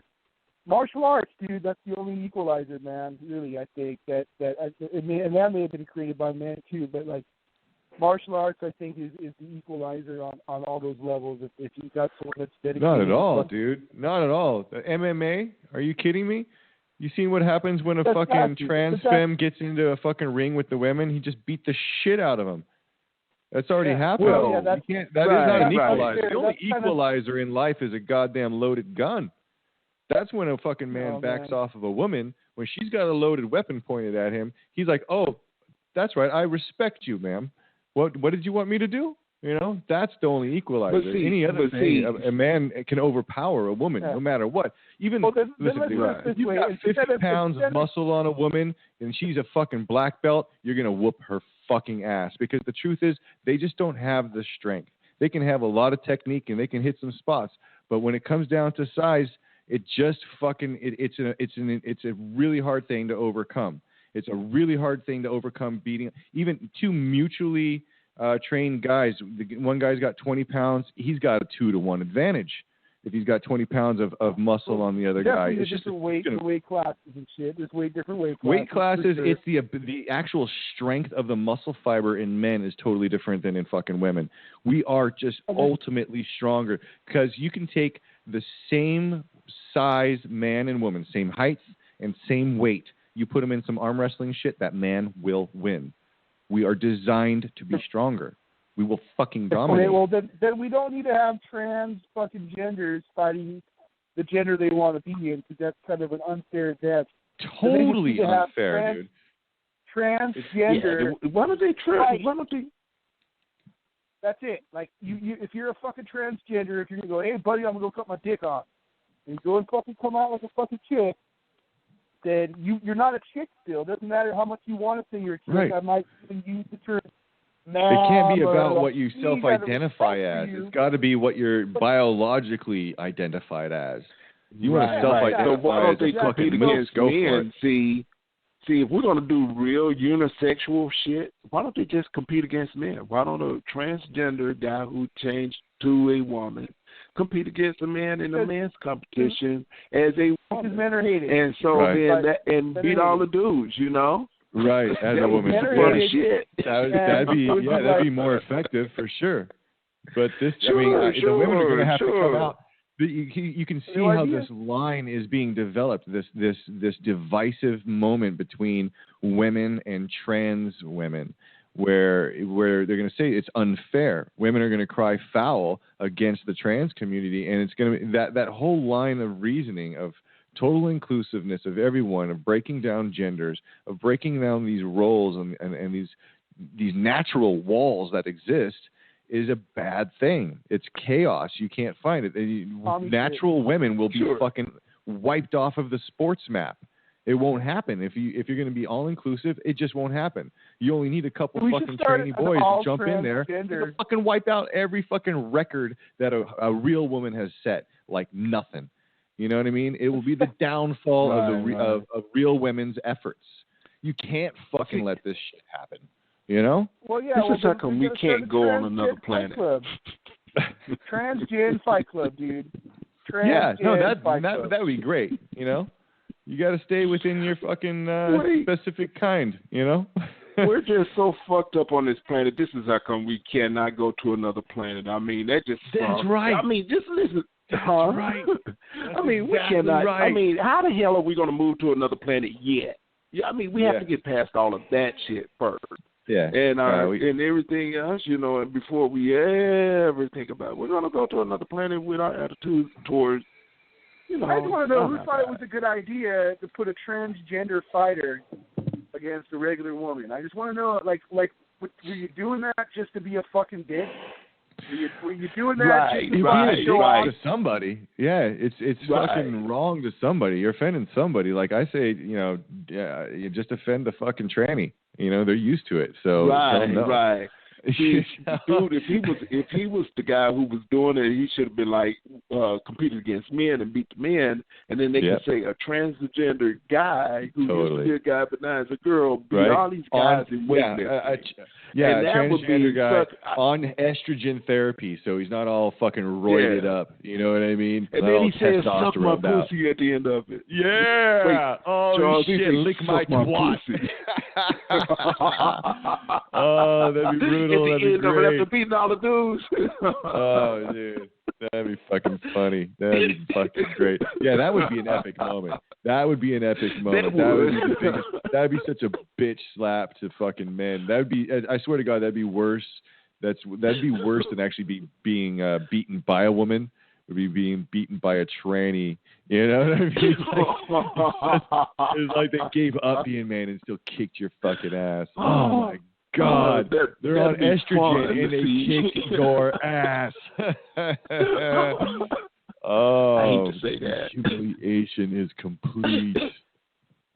Oh, dude, I had a couple of weeks ago. I had these trannies are like they're multiplying. You know, they're just multiplying right now. I picked up a number of them from Lyft. Thank you very much. But I had this one that said it was a tranny witch. Actually, did a pretty good job putting herself together. Looked fairly feminine, you know. But her and her friends got to talking, and they were real friendly. And we ended up talking, and they surmised, to cut it really quick and to the point, that I was. They made a prediction. You know, their little triad coven there made a prediction that somehow, I don't know if I was going to be married in or because of, but they said, I think she said, married in a pottery barn. What? And I think that's a store, right? A pottery barn. Yeah. It was some weird prediction from a tranny witch. Pottery barn. So I'm just on the lookout. It's on my radar. I don't believe in that kind of stuff really, and I don't know what a pottery barn is. But I do. You get one at your house. Yeah. On the couch. I don't know what it is. Yeah, right. No, yeah. Maybe I need to look it up and see what it's all about. It doesn't sound like my kind of thing, but it was kind of bizarre. It was kind of bizarre. Oh, speaking of, there's this other ride. There was this I picked up this guy and his friend. It was a late night, like in Chula Vista, and I'm waiting. They come out with an open 12-pack. They both got like a full beer in their hands. All right if we drink in here? No, dude, it's not all right if you drink in here. So they like each swig a little bit and then just like throw the rest of the can straight down, like slam it. I'm like, oh shit, this is some Budweiser shit right now. Oh my god. And they get in and I'm like, all right, let's go. And we're driving not too far. It's not, it's like a 4-minute trip or something, but he's talking about his brother. The guy in the backseat's talking about his brother, and oh man, and I love my brother, man, and but he scared the family. I got to go take care of business. And as he's getting closer, he's talking about how he's gonna he's rolling up on his brother. He's gonna beat him up. This is a small little motherfucker behind me. I didn't get like a great look, but I can kind of hear it. But he's on a mission to go beat up his brother. Because his brother had like an all-nighter and didn't answer the phone and caused mom to worry, kind of thing. I'm like, oh, this is some old school shit, And like, all right, this is some fucking, watch. As we're approaching, the guy's like, hey man, you got time to like, come out, have a drink, have a beer. I'm like, no, I'm making money tonight. I got to get going. And then as he's getting out, like. He was, like, all right, man, you've been great, and he like put his like arm out, like I figured it was kind of like for the 5 or the hand bump, whatever the fuck, But he kind of like leaned in. I'm like, oh, okay, so I kind of leaning, like, okay, it's the shoulder, the shoulder to shoulder, buddy, like right on, have a good one, kind of thing. And then he kind of like, tried to kiss my cheek, and yeah.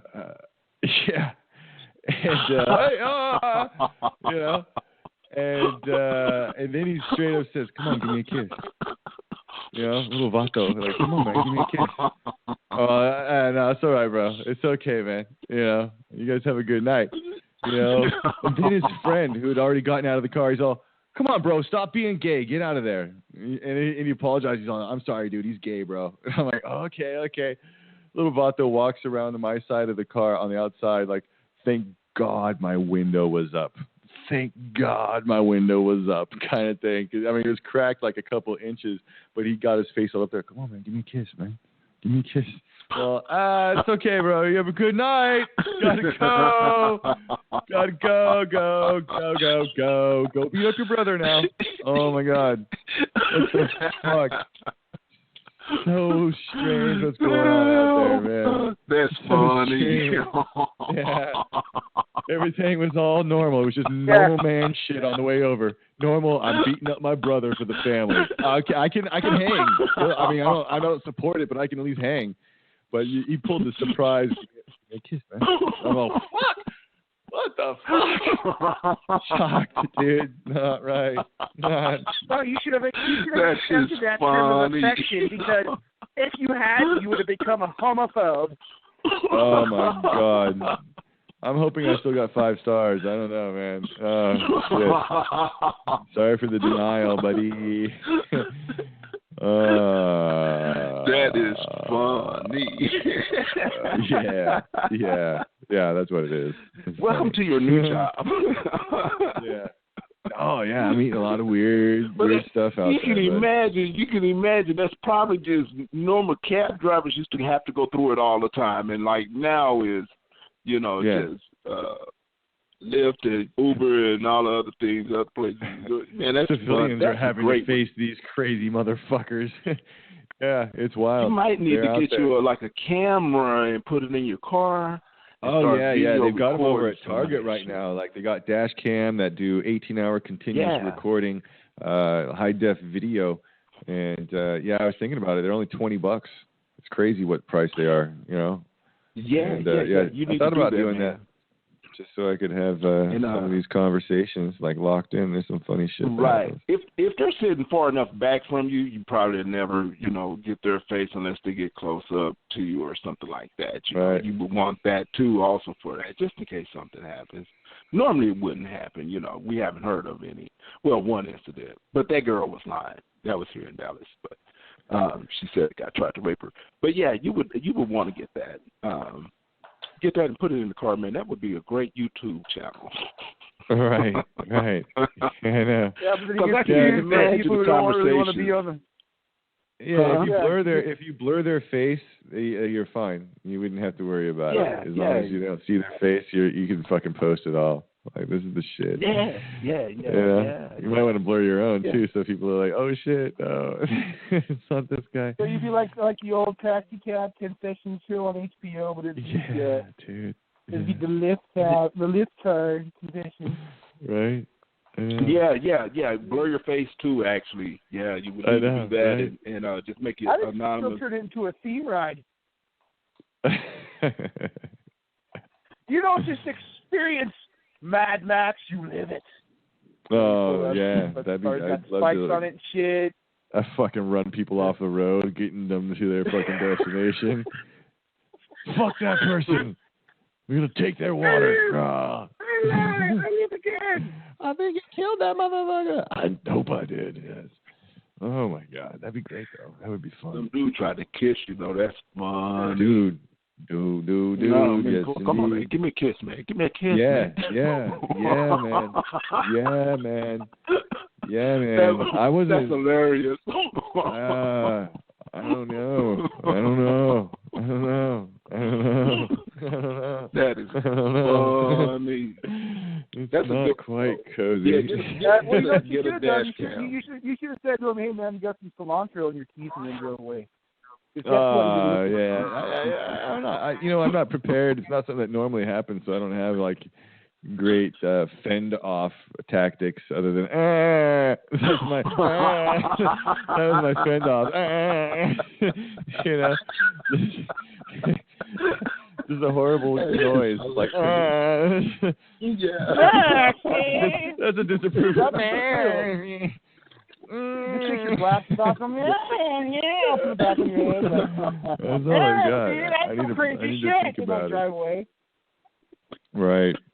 Oh my god, dude. Hilarious. On so many levels. Right, man. Yeah. Well, shit. The show is cruising in on the last 2 minutes here of the episode here. Holy cowsy mousies. Said it's almost 8 o'clock. Holy shit, we've been talking in the storm about all sorts of weird shit, huh? Yeah, dude. 2 minutes. Boom. This 2 minutes. This is the most free-form Full Metal Racket I've ever been a part of. Yeah, I just laid back. Laid back. Man. Trannies, aliens, and satellites and shit. Yeah. Good stuff. That could be like. We went through trannies. Yeah. The Black Knight satellite. Aliens that hopefully don't look human, apparently. What else are we going to do? Occult symbols. Yep. Yeah. Sigils. Yep. Yeah. Talking about homeless people, crackheads. Right. Pure banter. Why don't you call it in? Call it in. 619-924-762. Full Metal Racket. Talking about trannies, aliens, and drugs and shit. Right. What sounds more like is a there fun to night talk out. about? Right. What else do you need? Jesus Christ. Well, I wanted to talk about the Overton window, but you know what? Look it up. It's just about what's allowed, basically, what you're allowed to think, and it's about the Overton window, real quick, in 30 seconds or less, 20 seconds or less. It's basically the idea of putting out an idea that's so crazy that it makes your other crazy idea not seem crazy anymore, so that they'll do that crazy idea because your super crazy idea is just too fucking crazy. It's a tactic. Yeah. 10 seconds. Full Metal Racket. Hey, I don't know if this show is going to keep going. Red quit, so it's in limbo. We don't know. We'll see what happens. But it's been a good ride. Jimi Sly here. Yeah. Well, we'll see if I can pull it together. We may, rebirth. Who knows? Whatever. Anyways, thanks guys for calling and hanging the whole time, and we'll kind of end it there. Jimi Sly, Mojoe Android Dancer. That's me. Yeah. Yeah. All right. Love you, man. Hey, it's going to be a great. It's going to be a good listen, and I got to see what's going to happen with this Atlanta thing, man. Man, they showing when you see the news, you'll see what I'm talking about. It's like I'm telling you, stop making highways out of wood. Right. I mean, what if cars were parked on top of it, and then all of a sudden, just were it kept on, they shut it down. But why did they make that out of wood in the first place? Why would you do that shit? And recycling wood too. Man, so it's getting ready to come on. I mean, this is the Dallas news. It's probably not as in depth because it's going to say, "Oh, well, it was just fire." Well, they're showing it first. They're like, highway got up on fire, y'all. It was made out of wood. Barbecue. Right. Full Mental, Texas. Full Mental, Texas. that shit is crazy. Yeah, they're going to say too much about it. But anyway, yeah, it's Dallas. Dallas news is not going to say anything until something happens down here. But of course, and it's just anyway. But yeah, the crazy part is what made me think about it is because we just did the suspended bridge too on 635. So what happens in a situation like that here? I mean, because when you're talking about rerouting everybody for their morning traffic, commute to work, to and from work, like that could cause chaos. And so, I mean, if it looks like the San Francisco bridge. You remember when it collapsed in the earthquake? No. Oh, yeah. Wait. Oh, yeah. Was it like the Oakland Bridge, or it wasn't? Yeah, the Oakland Bridge and the. So it looks just like that. So it's like, what happens if I mean, the likelihood what happens when it happens in your city? What I mean, golly, that's unbelievable. In the traffic, there. So anyway, it's just America infrastructure. It's a topic for next week's show. Why are highways made out of wood in Georgia? And traffic in Georgia. Right, Georgia. Right. Was it Alabama? But anyway, yeah, man. So yeah, it's I was going to ask you a question about. It was a video that you had posted, and I said, put that one on the show. It was about them putting the some kind of something in the sky to keep in the heat so that the earth will warm up or some shit that I read. Yeah, what the fuck was that? Well, there's an announcement. You posted it this week. Yeah, it was an announcement. They finally announced that they're planning to do aerosol spraying of the skies. They finally are saying, hey, we're planning on doing it. And the idea is that they want to cool the earth to fight global warming. Now, the trick of it is that the earth is already going to be going through a natural cycle of kind of cooling back off here. So they get to take some credit as we enter this ice age naturally, I suppose. It's some bullshit that they can, who knows what they can put up there. But it does get into the idea of like maybe they're setting the stage for a lot more spraying, and they can pull off that Operation Bluebeam, Was it? Oh, yeah. I know what you're talking about. Yeah, man, that fake alien invasion. Holographics. Yeah, well, holographics. Well, I don't think they need to fake if they have the technology, they don't have to fake it. They don't have to use holographics for that. But I know that was a plan. They were going to try to do that during the Iraq War, weren't they? There was an idea to project Allah parts of Iraq or parts of these areas where people are really religious and see what kind of chaos that would. That they never did it. It was on paper. Right. Yeah, you guys haven't heard about that? They even know that they're going to do that. They were going to fucking project Allah. There was an idea that goes all traces back to this Project Bluebeam, where they're going to have Allah, out in Baghdad, all of a sudden appear. Religious figures. That's what it comes back to, right, Chuck? Yeah, I suppose that's you got to speak to the masses. I suppose. I don't know. Maybe they need to have fucking Cthulhu. Just someone. Well, the great city Babylon is what is mentioned, and in the Book of Revelation. So they went and excavated the city of Babylon. And don't get them wrong. I think this is just my personal opinion. They had a war over there to knock out the water supply. Once you knock out the water supply, the people got to move. Well, you excavated this city for a reason and redid the gates. I mean, they have a few pictures online of what they did, and it shows our troops in front, of the newly remodeled city of Babylon. So it's a part of the prophecy of in Iraq to actually happen. Is it in Iraq? Oh, Joe disappeared. Oh, that's weird. He just dropped off. But anyway, so it's according to in Iraq it's the city of Babylon. The ancient city of Babylon is on the Euphrates River in Iraq. So all of that is not coincidence of everything that's going on, And then you start thinking about, okay, like they're fighting in Mosul. So wasn't Iraq like the 5th largest army in the world in 1991, I know of? Okay? It wasn't like they had a small army. They had the 5th largest army in the world. So you're telling me that 25,000 people or 30,000 people have taken over a city that at the 5th largest army in the world couldn't handle. And it's not, they're spread out now. They're just not, if you're talking about this 30,000, 40,000 maybe now people in ISIS, it's spread out over Syria, over blah, blah, blah, over here.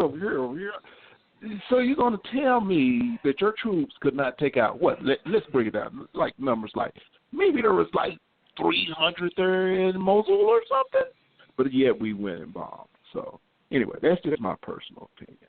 So what they're doing is they're knocking out the water. Once they get the people got to move. So you got a new city. Here it is. Oh, we had to open up the city of Babylon. And, we're so asleep, because this next generation is not even paying attention to what's happening. Well, they're not going to know what that symbolizes at that moment. So that's probably why they said that all of it's going to show up there, because it's part of prophecy of all of that to happen like that.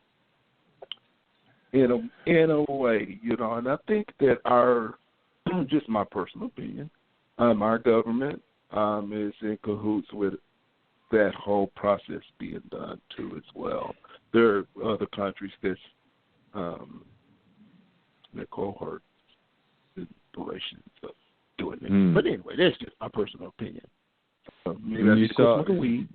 You saw the pictures of Babylon on the internet, or what?